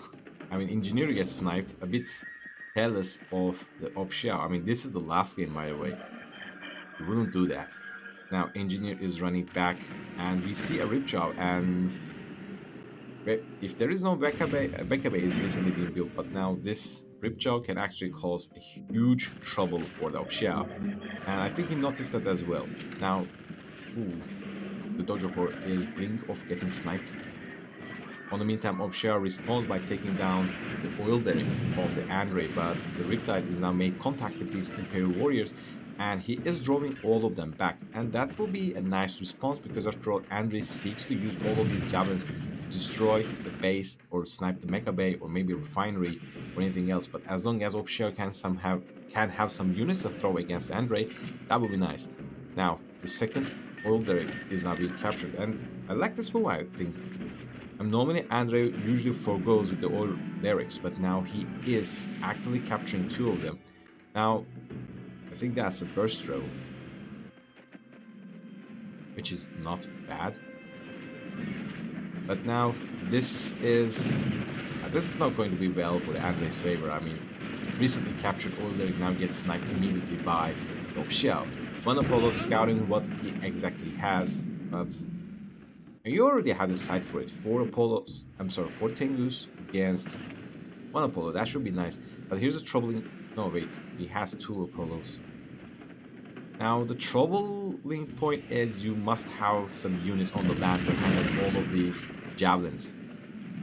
So the moment you want to go for jet tango, you will let your base be destroyed. And you will be stricken with, I think, the MCV for a very long time until you can land your Tengus. A Peacekeeper can't make it to the garrison to the safety point. And Andre already goes for the top for the third refinery. On the meantime, Opshijiao is more focused on production. Imperial Warriors are actually making an this scout, I'm sorry, this base, this garrison can make actually a very nice scouting for Opshijiao. Now Opshijiao is interested in taking down all of the oil derricks, and these ripjaws should be used a long time ago, but now they are running their usefulness. Now Tengus are on the skies and sniping one of the Apollos, actually two of the Apollos. So now oil derrick is almost getting destroyed. Now Andre is stricken from his oil derricks, now realizing that Multigunner turret is defending this prospect is going to be difficult. Maybe Opshijiao can sneak some infantry over here to snipe this power plant. But again, all of that effort can be go in vain with one single indicator bombing. Now Opshijiao is, I think he is considering his options. On the meantime, Andre is on the defensive side. Three Apollos are coming in the response. There's only one indicator, so this means once again, enough land units can cripple Andre for reacting for defensively. Now Tengus meet the Apollos, but Apollos are actually making run for it, successfully evading down. Now Ripjaws are actually engaging. I think at this point, engaging on Ripjaws can be much better, but now Multigunner turret is being built, so Andre is now relying on power a lot. Opshijiao wants to go for this garrison, but this garrison is very low HP on the meantime. Andre did not completely snipe it. I think he may consider using it for a point. And this Imperial Warrior, then going for this garrison as well. He wants to have as much as scouting as possible. He doesn't want to see the Ripjaw sneaking into his base. He doesn't want to see Vindicators are flying over and taking the collectors with Cryoblast or Cryoshot. Oh la la, now we are tier 2, but we see a Guardian tank. And this can be trouble, because after all, what Andre lacks is something on the ground to handle Tengus when they are landed. But now I think Andre knows this and starts to build some Guardian tanks, and that will be effective countermeasure for Tengus landing down. In the meantime, Apollos are scouting the base all around. I think at this point, Opshijiao can consider going for tier 2 or maybe a third refinery and start pumping some infantry maybe. Tankmasters can make short work of all of the Guardian tanks. Now Apollos met with the Tengus, but Andre not even considering to engage and goes back. But now healthy numbers of the Tengus just land on the Multigunner turret. Now the other doing all damage. Point defensors have been used, and this Guardian tank is going to approach this Tengu cloud. He's not engaging, he is engaging. 3 Guardian tanks, that's a lot. The refinery is being sniped almost. Cryo shot has been used. One thing gets stopped, but that's very HP, so not a problem at all. Now Apollos are engaging with the Tengus, and these Apollos somehow survive. On the meantime, I can easily say Opshijiao lost a great amount of Tengus on the combat. So much rockets also fly from the IFBs and the Ripjaws, and still Andre savors his own Ripjaws, and that's something. Now Tengus are flying back home, but now Ripjaw has rejected the javelins. And on the way back home, 1 or 2 Tengus have been sniped as well. That's not a very nice... that's not how you effectively, for example, do a harassment run. And unfortunately, the refinery is being built, but that's going to be not going to be very long. Now, Ripjaws are protected under the line of the Guardian tank, and Guardian tanks are actually following these Tengus, and Tengus can outspeed them. And this refinery is now under mercy of the javelins. Now walls are being built. This ore collector is the last line of defense. But I don't think that's going to work anytime soon, and guardian tanks also joined on the fray. Tsunami tanks are being built. I mean, realizing that Andre only uses one Vindicator and 3 Apollos, that's something. Tsunami tank is now going for the crush and actually crushing one javelin, 2 javelins, maybe the third one. Flash damage takes down the last javelin, but there's only one remaining, and that is actually having star rank on, so veterancy rank. Now this javelin, using that one single tsunami tank to crush a javelin. How effective is that? I mean, after all, Andre can immediately snipe this building and your collector as well. I mean, he doesn't really need that javelin at that point. On the meantime, more Empire units are getting destroyed by the Andre's Air Force, and refinery gets sold. Or this, I guess it's destroyed. Oh, assault destroyers are on the move. I don't think Opshijiao can handle this one. He definitely needs infantry. He definitely needs tank busters. I mean, the response he gets is a chopper VX, but come on. I mean, Andre is using... We know him. He always goes for 3 Apollos. So far, so good. And cryocopters on the field as well. Now, terrible disposition happening for these cycle VX. They're targeting, but all of the shots are going for the assault destroyer. Even if they go to land, it's not going to work in favor for the Opshijiao. Now, cryocopter is also targeting this cryocopter. All collected, but it's going to be absorbed by, because it's absorbed by Assault Destroyer. And now Collector gets frozen and taken down. 2 cryocopters on the base of Opshijiao definitely means the end of this game. There's only one small tiny striker VX defending this base. Now that's destroyed on the way. Fortunately, Opshijiao has no units left. He absolutely has nothing. He has one Imperial Dogs, but that's all. And he's not producing anything. Realizing that this is way too much for Opshijiao, at least my personal hero taps out from the game and leaving the Andre for 4-3 score, which means from the alternative bracket, Andre gets victorious, and we have found our final final opponent to match against the one and only the Zugspitze for the championship. So I will start it when I think I found the replays, by the way. A moment, please. Alright, I guess that would be much better. For you guys to explain it, I forgot to unmute my mic, so unfortunately, apologies for this merging again. And I mean, I want to apologize on behalf of my inexperience, because this final series is going to be like videos merging together in 3 sections. Believe me, there are some mistakes that I have done, and there are some things that was out of my hand, like my computer failing or like games crashing. But anyway, here we are on the map Deep Sea, and our final contestants for the championship of the Chrono Clash. For a very quick rundown, Andre got actually swept by the Zugspitze. And then an alternative bracket, he actually beat his contester, Opshijiao, and now he gets the second chance. And the second chance is on this map, beginning right now with one barracks and splitting up the garrisons. On the meantime, Zugspitze got his victory over Andre first time.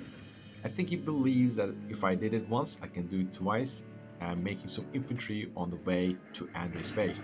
Now, Andre is making some peacekeepers and one javelin going for the garrison point, which is very nice. If only he falls over here as well, that would be much better for him, because after all, Imperial Warriors are very nice when it comes to clearing out the garrisons. On the meantime, we see... Alright, instead of a quick Apollo, we see a Vindicator, which is nice. Now Andre can, I think, bomb these Dojo Core or maybe infantry, but I think this goes for Dojo Core. Now, Oil Derrick of the Andre is under attack, and he wants to engage, but I think he wants to play safer with his second Vindicator is also on as well. Now, these Imperial Warriors can be bombed one by one, but on the meantime, Mecha Bay is online and running for making the first Tengu. Now, Dojo Core gets bombed on the way, but there is there's a pocket Dojo Core always ready and available. And Oil Derrick gets destroyed. So right now, economy runs in favor for the Zugspitze, not Opshijiao. Now, 2 Vindicators more than enough for this Dojo Core. But I don't think this can be used as a trump card against these peacekeepers. These peacekeepers can actually snipe this dojo core anytime soon. MCB now taking a quarter of the HP. Andre, what is your reaction? Okay, bombing round first, coming for some Imperial Warriors, I suppose. And Dojo Core gets sniped on the way. Now, Peacekeepers are engaging with the Imperial Warriors, but numbers are very in favor for the Andre.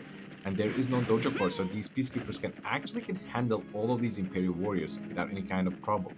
After all, he can micro the shields whenever if Imperial Warriors engage with the Banzai charge.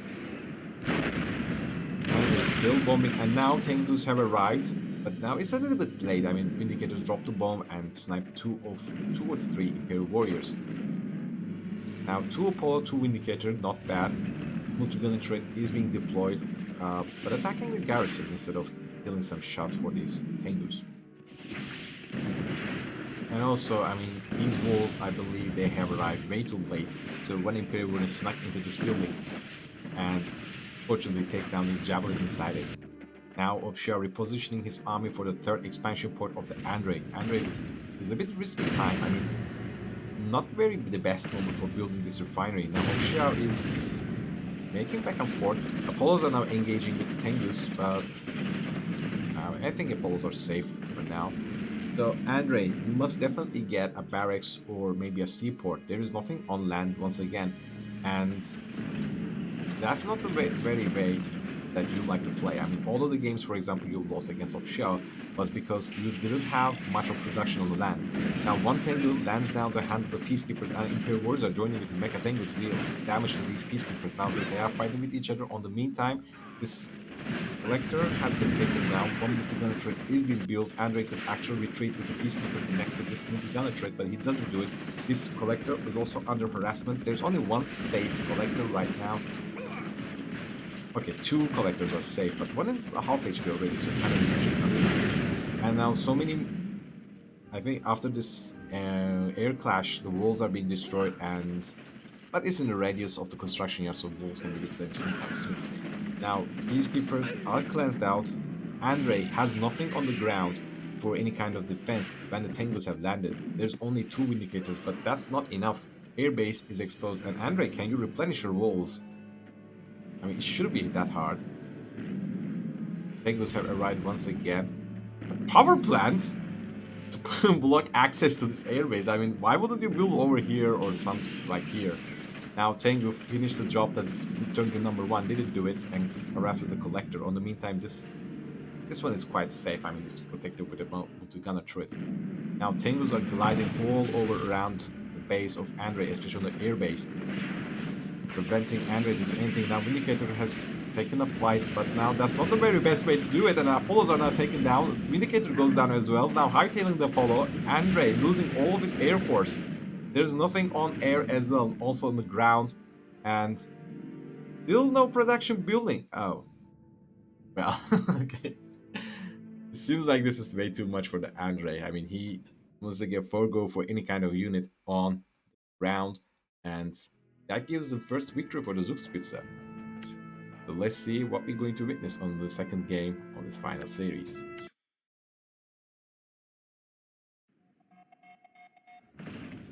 Now we are back, and we can't have any kind of series without Infinity Isle. I mean, this map must be played out. And I think out of every map this game can offer, this is the most balanced map ever. Sea, land, air, all out, almost very distant. For example, location is distant, as same as anything else. So this is why I particularly like this map. What I particularly don't like is this power plant location. I mean, why wouldn't you build behind the walls? I mean, Tengus can target this very easily. Closing a building, well, that's not something I like to do. Anyway, now engineer going for the oil derrick. On the meantime, Dojo Core is coming, but I think it's a little bit late, and he will make it. Now Javelin is targeting this garrison, and I like this move particularly because after all, Imperial Warriors can really be annoying, and we saw the last game like Andre wanted to rely his base defense, I mean collector defense, on one Javelin garrison, but then Imperial Warrior just get in, slash the guy, and then make himself home. Now, this Dojo Core is being idle at this point, but the numbers are healthy for the Javelins, and Riptide is being built as well. Now Mecha Bay is being built. This wall placement is a little bit odd, I must confess. I think he wanted to wall the refinery, but he didn't do so properly. Now Oil Derrick is under attack. I mean, unlike the Liberation Freeze or Liberation Day, I can't remember the map, but Andre was very mindful about the oil derricks, and now he is not very mindful about these oil derricks. I mean, he is letting these damage to be taken and perhaps even sniped. Now, Riptide arrived for a response. On the meantime, Dojo Core sneaks into the base of the Andre, and but I mean, he has access to the javelin, so it can be easily handled. Now, Oil Drake gets destroyed, and Imperial Warriors are actually still alive. Tengu arrives to deal some damage, but this Dojo Core, I don't think it's going to be deployed anytime soon. Even so, okay, Soul and Garrison has been taken. This wall has been built in a very nice fashion for giving some information and scouting possibility for Tengus on the land, and Andres has only recently built airbase and one Apollo only. Ripjaws are being built but not being used, so they are, I think, is for the defensive purposes. I mean, 5 Tengus already, and Andres still does not have Apollo. He has only Ripjaws for anti-air. So maybe this game we are not going to see an allies attempt, an effort to take down the air units or air superiority, let alone 6 Tengus already. At this point, Andre can't really match. I mean, he will definitely need more than perhaps 3 Apollos to handle this. 2 Imperial Warriors throwing swords and running, but there's nothing really else out there. Zugspitze gliding over the base of Andre, but haven't perhaps not even spotted the third refinery. I mean, you can spot it because when you don't see the MCV around here, that means, I mean, probably it went back for building the refinery. On the meantime, Apollo goes out, but gets sniped very immediately. I mean, beautiful microplay from the Zugspitze. I mean, normally Apollos can outpace the Tengus, but with proper micro, things can turn out very differently. And now, I mean, if the MCV is still here, that would be nice. Multi-gunner turret is being built. Andre is being mindful. But this power plant location is not very nice. And Riptides are here. But here's the thing. Riptides have advantage over the sea. But these are the Riptides that have javelins in it. That's the trouble here. Now, we see tier 2. Javelins are, speaking of the javelins, I mean, they are out. And now 2 multi-gunner turrets being built. I think this was a feint by Andre to delay 20 seconds for himself for a new multi-gunner turret. Now, remember this power plant that I have mentioned? Yeah, that's what you get usually. Now, Riptide ejecting the javelins are now ready to play, but I mean, there is no really point for the Zugspitze to engage these Riptides on the seas, and they can take off immediately. And there is a seaport, which is nice, but I think he wants to build an assault destroyer. If so, this will, I mean, even the odds, because, I mean, Empire has some difficulty handling the assault destroyer. After all, against Soviets, for example, the bears can always come along and deal heavy damage to all of the infantry with the roars and stuff like that. And you can also use a terror drone, but when it comes to Empire, things become a little bit difficult. You will rely a lot on Imperial Warrior Banzai charge to not get crushed by the assault destroyer, and also, I mean, peacekeepers can always deal damage even if you are using Banzai charge. I don't even speak about the Tengus because they deal autocannon damage, and assault destroyers have loads of HP for that. I mean, it can take, I mean, it would take a lot of time for taking them down. Now, Zugspitze, I think he knows that Andre has assault destroyed 2 Riptides for making a quick transport for the javelins as well. Andre repairing his Riptides, and this Imperial Warrior takes his fair share of getting shredded. Now, what is the response? The response of Zugspitze is the tier 2 Mecha Bay, but I think, yes, I mean, Dojo Core and some handful of Imperial Warrior, or even better, Tank Busters should be nice. Also, Imperial Dogs on the field as well. I mean, this seaport is now providing the much, okay, the much beloved ground defense for Andre. I mean, taking down this collector will take a lot of time, and Swift multi-gunner turret replacement has been built already. Now this Tengu takes some damage for nothing. Really some, I mean, goodbye damage for this power plant. Apollo is scouting the base of Andre, but let's see if it's going to make it alive. I mean, Zugspitze is really after this Apollo, and this Apollo can't survive. I mean, this guy makes a lot of things with his own Tengus, that's for sure. I mean, it's a keep up with, and Andre starts to make use of his Vindicator and bombs one Imperial Warrior. Um, Tier 3, an aircraft carrier is on the field, and now Yari crashing himself with the Riptide. But here's the thing, Tengu numbers are a little bit healthy, and Andre can't really make work of his Apollos. So these, I have to say, these Tengus can actually snipe these aircraft drones, and without any kind of repercussion or anything. Now, point defense drones are on as well. Zugspitze, instead of a sudden transport, gets chopper VX. Hydrofoil gets sniped on the way. Now, refinery is under bombardment, and I think it's going to fall down. Chopper VX arrives on the field, but I mean, it could take a lot of time for this aircraft carrier to take gets destroyed. Hydrofoil arrives on the field, and it starts shredding these Chopper VXs. Now, it's too late for the Zugspitze to retrieve this Chopper VX. On the meantime, Zugspitze is trying to harass Andre, but multi-penetrates are everywhere, so you have to snipe at least 2 of these power plants if you want to deal a meaningful damage. But now his base is under the looming threat of the aircraft carrier, and just one single Yari means, 2 Yari means subs, okay? But it will mean a lot. Now this Yari is actually had a very good opportunity for dealing some damage, but a bit wasted. I mean, lots of splash damage could be dealt. Now, sudden transport on the field, but now gets sniped. And these tank busters can actually deal lots of damage to these refineries. I mean, all of the buildings of the Andre is now under threat. There is nothing absolutely can. Oh, I like this a lot. I mean, this Tengu is here to prevent any kind of peacekeeper to deal some damage. On the meantime, Yari mini subs are slowly draining anything that Andre can throw. And finally, he is starting to decide that these drones can be, taken down. But Andre can still use Assault Destroyer as well. The Black Hole Hammer will at least draw all of the fire from the Tengus. And the drones can fly, but they can't fly. And Hydrofoils are already here. I mean, it's time to go back. Now suddenly things are turning very interesting. I mean, both of the players are destroying each other's infrastructure. And these tank busters can actually use a little bit better pathing. I mean, after all, this is a star rank tank buster and it can lash out an incredible amount of damage. Now wolves are being targeted.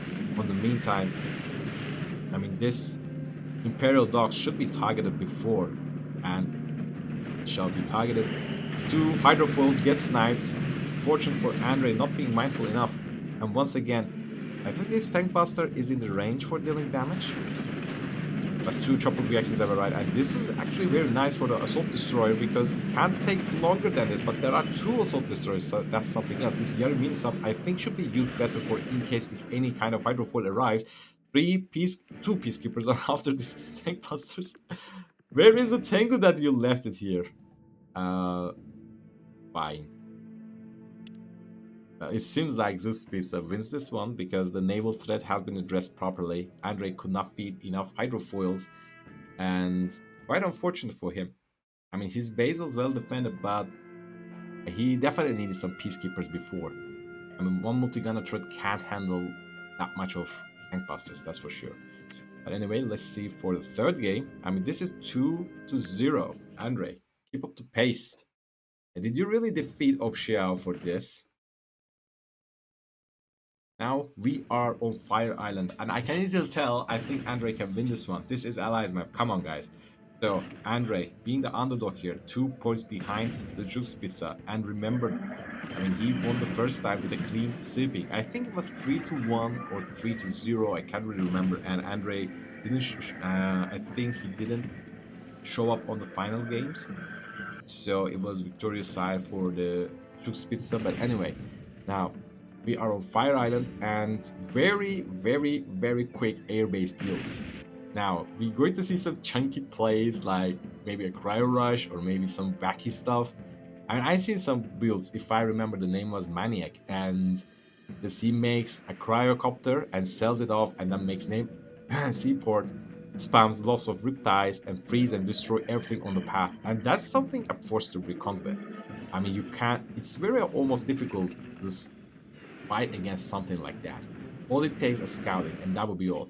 On the meantime, infantry is now being poured from both of the sides, oil derricks are being foregone, and Vindicator unfortunately goes for the wrong side, wrong dojo core. And I mean, this gives the Zugspitze the opportunity to capture this oil derrick. Two dojo cores already made to the base of Andre, and in response is we see the cryocopter. So cryocopter will be busy with handling these dojo cores, I suppose. Now MCV on the move. Where is the shrink, Andre? Okay, instead he completely freezes the dojo. The shrink also been How dare they harm activated. us? Now Imperial Warrior is actually chasing a mini MCV out there, but now MCV is taking a lot of damage. I mean, but that's the last and final bits of the Imperial Warriors. Now, low power instant generator, beautifully built, but once again, against turrets, this will be quite difficult to defend. Walls must be built as soon as possible. Now, the low power mod soon as we cease to exist, and Zugspitze can actually get his Tengus. Now, first Tengu is out, but again, difficulty comes from Andre will try to do all of these with one single refinery. So economy is very important for him. And Zugspitze realizing this and preventing him to deploy the MCV. Okay, not anymore. But now this positioning is not very nice. I mean, Imperial Warriors can target this MCV. I mean, Andre, after deploying the multi-gunner thread, you should definitely reposition. On the meantime, Zugspitze can really use some walls, and the walls are being built. All of the bombs are being used for the Imperial Warriors. I mean, questionable, I have to say. Not the best placement for the multi-gunner thread. I mean, it can target both of the buildings, but this is after all a slab of wall. Now, Zugspitze is, I think he's gathering some units. Remember, all you need to hand take down is this cryocopter, and then most of the threat will be addressed. On the meantime, we see nothing else from the base of the Andre. I mean, he is really committing on this push. Second multi-gunner threat is on. Where is the power plant? Uh-oh. Now, Tengus are engaging against these three Apollos. Andre, you have to control them, and multi-gunner is surely dealing some damage, but this one is idle and not dealing damage to Oh no, the cryocopter is under attack! Andre that was a fiesta for real. How much cash Andre left? Almost nothing.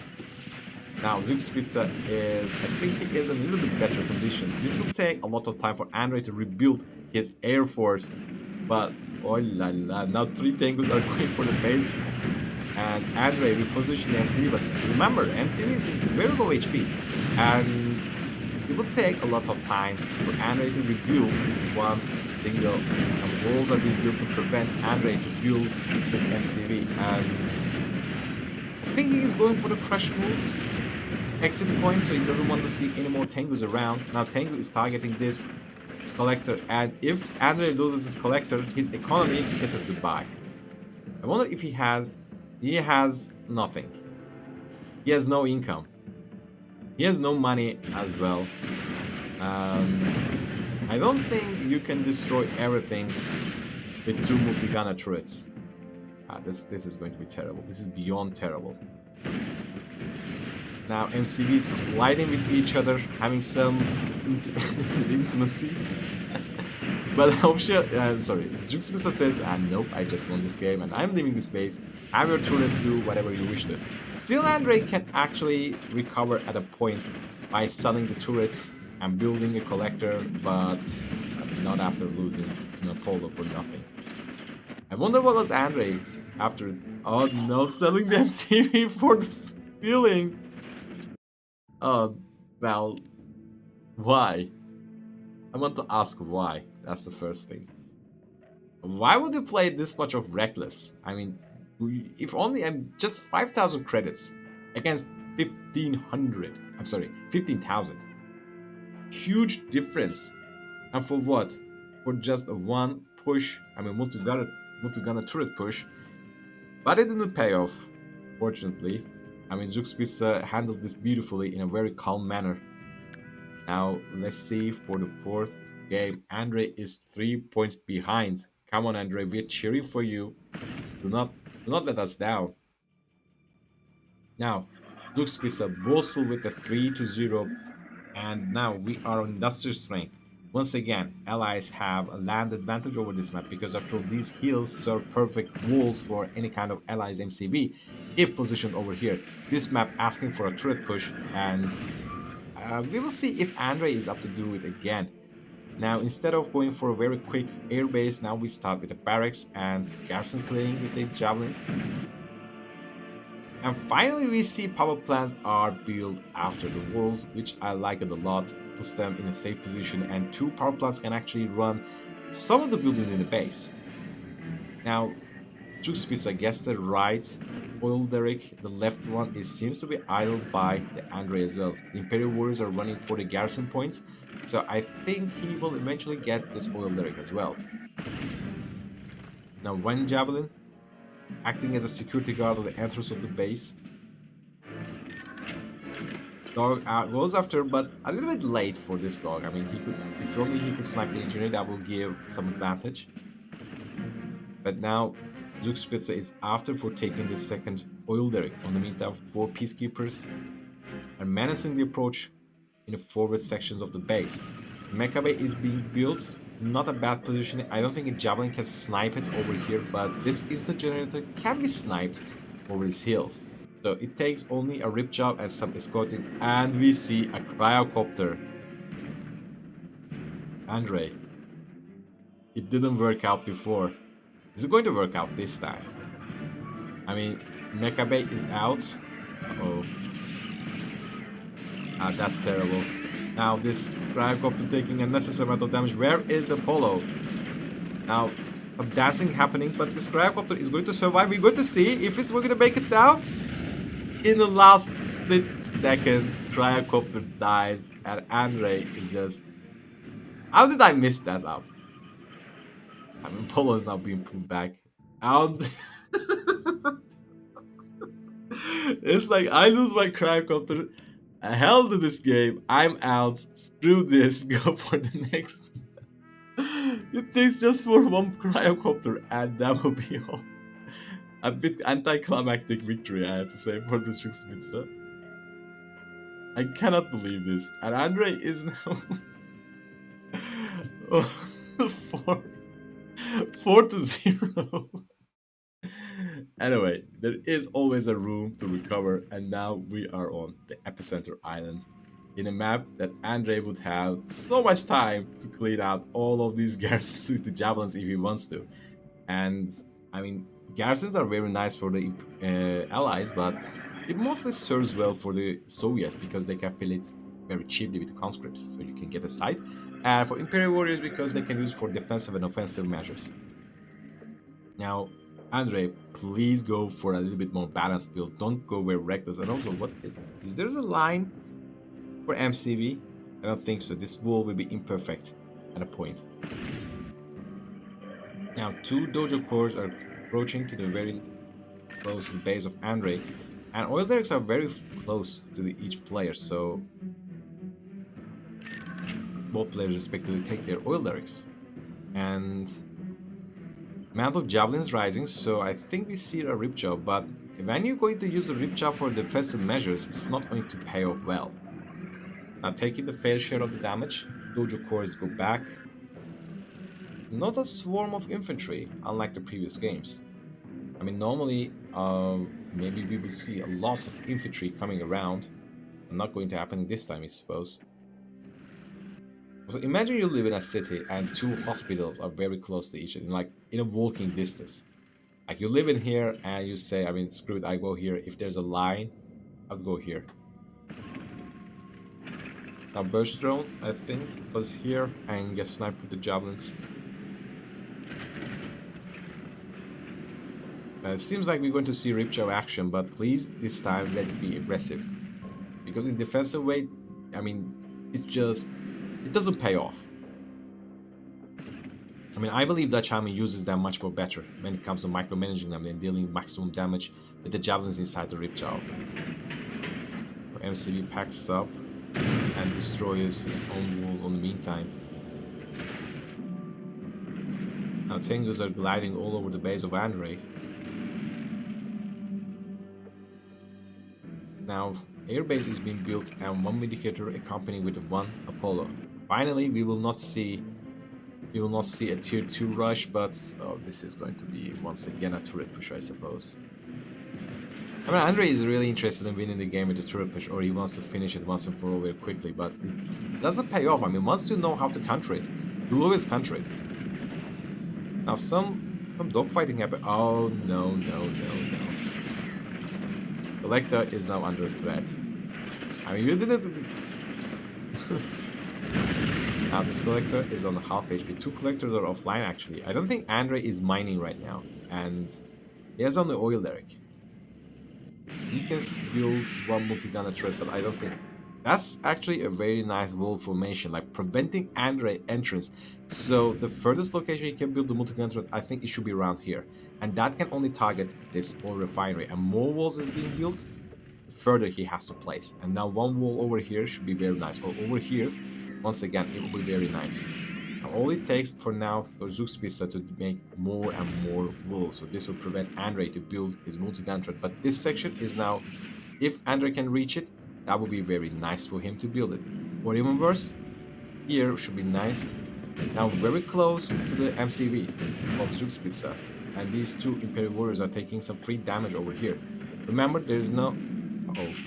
Now Riptide is being ambushed and he wants to escort all of the units, but this is not the Riptide that had the javelins in it. So it's very far back base, so it would take a long time for the respond. Now Andre builds a multi-gunner turret and now unpacks the MCV go for the reverse mode to crush any kind of tangus around. In the meantime, this multi-gunner turret is not being very useful, not targeting the correct things in order to reach and attack this ore refinery. But now, this generator is under threat. Maybe replenishing this in an instant should work, but now that's really safe because after all, Zugspitze is suffering some economical problems. But still he is on power, so it should be good. But Andre, most of the units of Andre are his own base. So that's a very interesting power plant placement, by the way. I mean, any point, Zugspitze can sell his walls over here and can target this power plant very easily. Now, that's actually a sizable amount of Tengus, and I think they can clear out the land in here. Even though there are 5 Javelins and 3 Apollos, uh, Zugspitze says, I think, no, I need this army, I can't commit for harassment. Now, I think going for the oil derrick may be an answer. Triple down the economy. A very close airbase. Andre is now crawling in the base of Zugspitze, but once again, this MCV is not in the best position out there. Now, MCV packs up and starts to go for the pressure move, but the Tango numbers are way too high at this point. So Andre should be a little bit more careful with his placement of the units. In the meantime, Andre is trying to make a run and crushing the walls around. Vindicator arriving for one tangle, but that will be all. The rest is just Apollo. And I think this is a Riptide that is filled with the javelins. Now Andre escorting himself back to the base, but he's building the blocking everything else on the back. Now Ripjiao, I think this is the Riptide with the javelins. Okay, it seems like not, and javelins are here, so Riptide was the only answer. But now these power plants are completely exposed, and these multi-gunner turrets still attacking the walls around the base. 3 multi-gunner turrets just for clearing out the walls. Now all of the tanks suddenly risen and now fighting against Andre's forces on air while under so many multi-gunner turrets, and so many tanks are just falling one by one. Like, what is... I think this is the time that this turret push is going to work out. I would rather consider taking down these power plants first and then going after, because this will force Andre's hand to sell something at this one multi-gunner turret, and his base does not have anyone and any turrets. And finally, Andre scores a game with a multi-gunner turret push. I mean, I think he is happy for now. Maybe this was his own match point, like, hey, I want to score this game. But anyway, we are right now, I think, 4-1, which is nice for Andre. At least he has his own honor point, because if this was going to be a clean sweep, that would be terrible for Andre. I mean, he lost in the previous bracket. I mean, for the winners finals, and on championship, if the same happens again, I mean, that should be unnerving. That should be bothering. But now we are on a simple map that we all used to know, the battle-based beta. Now this is the sixth game, so Andre must score a win to proceed further. If this is if Zugspitze wins this one, I think he will be declared as champion for 5-1. And I remember if this is best of 7 or best of 9, but I think it should be best of 9. But anyway, now we start with once again humble beginnings, no wacky airbase or anything like that. After all, distance between two players here are actually long, so an air rush should not be payoff very nice. Instead, Andre now clearing out the garrisons, and Zugspitze is not focusing on here, I think. He just parks his own dojo core over here, and immediately goes for the left third expansion point. I mean, surely you can build some walls and fill out this garrison, but eventually allies can clear it out here. Because, unfortunately, they don't have an access for the anti-air infantry, at least in this game. In the Yuriko expansion, they have this Archer Maiden or something, and they are some silly units. I mean, they nuke the air units, so having 2 or 3 of them make quick short work of Apollo or Vindicator. At least that's how I remember. Now Burst Drone is out, and also walls are being built to delay if Andre ever expands over here. Now once again Ripjaw is being built, but I think again it will be used for defensive measures. Andre leaving out one javelin in the base for handling this to Burst Drone, which is mindful of him. I like this one, like not even a defender core or anything like that, but just place the walls and say nope, there's no entrance over here. But well, there's an entrance over here though, so that's not going to be very partially effective, I can say. And the dog can enter. I mean, maybe the dog can enter a sneak over here base for scouting. Now Andre is spending most of his time for clearing out these fortress walls. And yeah, he wants to expand over here, giving the much beloved. I mean, if Zugspitze sees this happening, I mean, if he sees the MCV, he knows. Let's go. He knows the MCV. Yeah, he knows the MCV is coming here. So the third expansion point is over here, rather here. And Alliance doesn't have much difficulty defending a C expansion. I mean, Riptides are strong enough.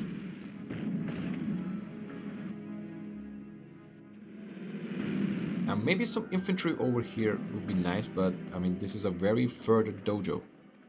So you can target this oil derrick. Oh, then, I mean, that's a questionable power plant placement, I have to confess. 2 of them in just very back pocket of your base, and you don't have a command hub. You only have 1 air base. And once again, I mean, this air base can easily be targeted over here. And your only baseline defense would be this Vindicator and maybe Ripjaws. I mean, at this point, Zugspitze is, I think he's taking his own time. Oh, let's see if Dog can sneak. I think he can sneak it very easily. Or maybe not.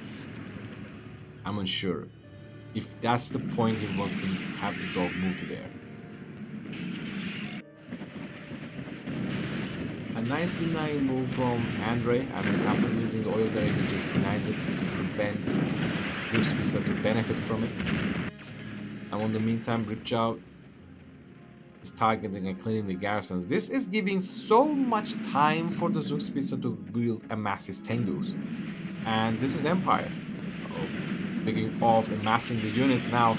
The Riptides, after clearing out the garrison, now they're being targeted by the Tengus. And that was a very nice Tengu. I mean, splash damage dealt damage to everything around there. And Andre is only stricken with 1 simple unit. Also, this Javelin is now spazzing out and can't decide what to do. And there's only 1 IFB, and the rest is just 1 Vindicator. And that will be all. And okay, now we see a Guardian tank, enough weight to balance the scales. Finally, this Javelin soldier heals his own spasm, and now he gets to impact the garrison. Imperial Warrior is just trying way too hard to provide information. But even though you have your Guardian tank, this is not a very high amount of Tengus. Because Zugspitze is feeling safe enough and goes for a 3rd expansion point, all with the MCV. Some tank busters would be nice over here to prevent Guardian tanks expanding over.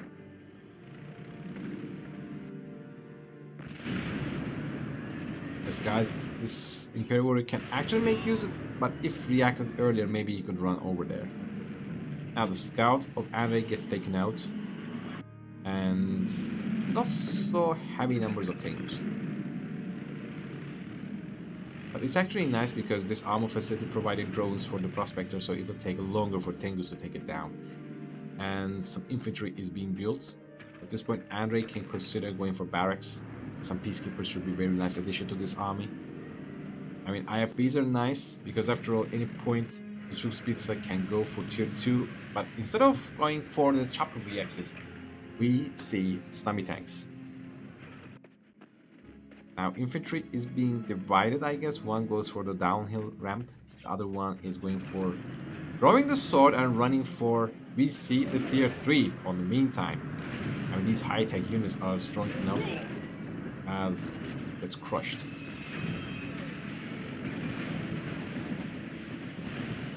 I mean, Zugspitze is now far behind, I have to say. He has some units, but he doesn't have the tech. But Andre should seriously start building his army. I mean, after all, you may have Tank Cannon and Mirage tanks, but without amount of units, and now Tengus are gliding all over the Tank Cannon, but two Mirage tanks can easily handle these Tengus. Now, army is approaching. Fire shot has been used, but it goes for waste, unfortunately. On the meantime, one Tengu gets sniped by the IFVs, and this Tengu just gets own share from the javelin missile. Now Tengu once again flying, and now they have landed. Now targeting the whatever I can't speak it because I'm stuttering. Anyway, all of the units are now suffering a fair amount of damage from the splash damage, and all of the units. I mean, Andre didn't scatter his Mirage tanks, he didn't scatter the Titanic cannon, and now all of them take high amount of damage. And this Mirage tank can actually do something, but Zugspitze just takes down the armor facility, and that will be it. I mean, Zugspitze with the high amount of numbers and using the splash damage of the suicide explosive of the Tengus, defeating the tier 3 army of the Andre. And this makes us into, if I remember correctly, 5 to 1, right? Let me double check. Yes. I mean, 5 games for the Zugspitze and 1 game for the Andre. Unfortunately, Andre gets eliminated once again. He gets his second chance to climb all over to face again a Zugspitze to after that after the aftermath of 3-0 sweep, but they have managed to only get one victory over the map Epicenter Island with the multi-gunner turret rush. So congratulations for the Zugspitze for the winning this tournament of Chrono Clash event. And guys, thank you for watching from the beginning to end. Hopefully you liked what I'm doing here, the content and the casting of I have done. So I would like to hear your comments. If you like to, please feel free to leave a like. If you didn't like, feel free to, do your criticism. Fair enough for me. And I will try to cover up more games, but I must confess, I mean, these event games are difficult to follow because they always make the call for like, hey, I have to cast it before the people get bored of it, or maybe people forget the track of it. But anyway, stay tuned for more games. Until then, see you guys.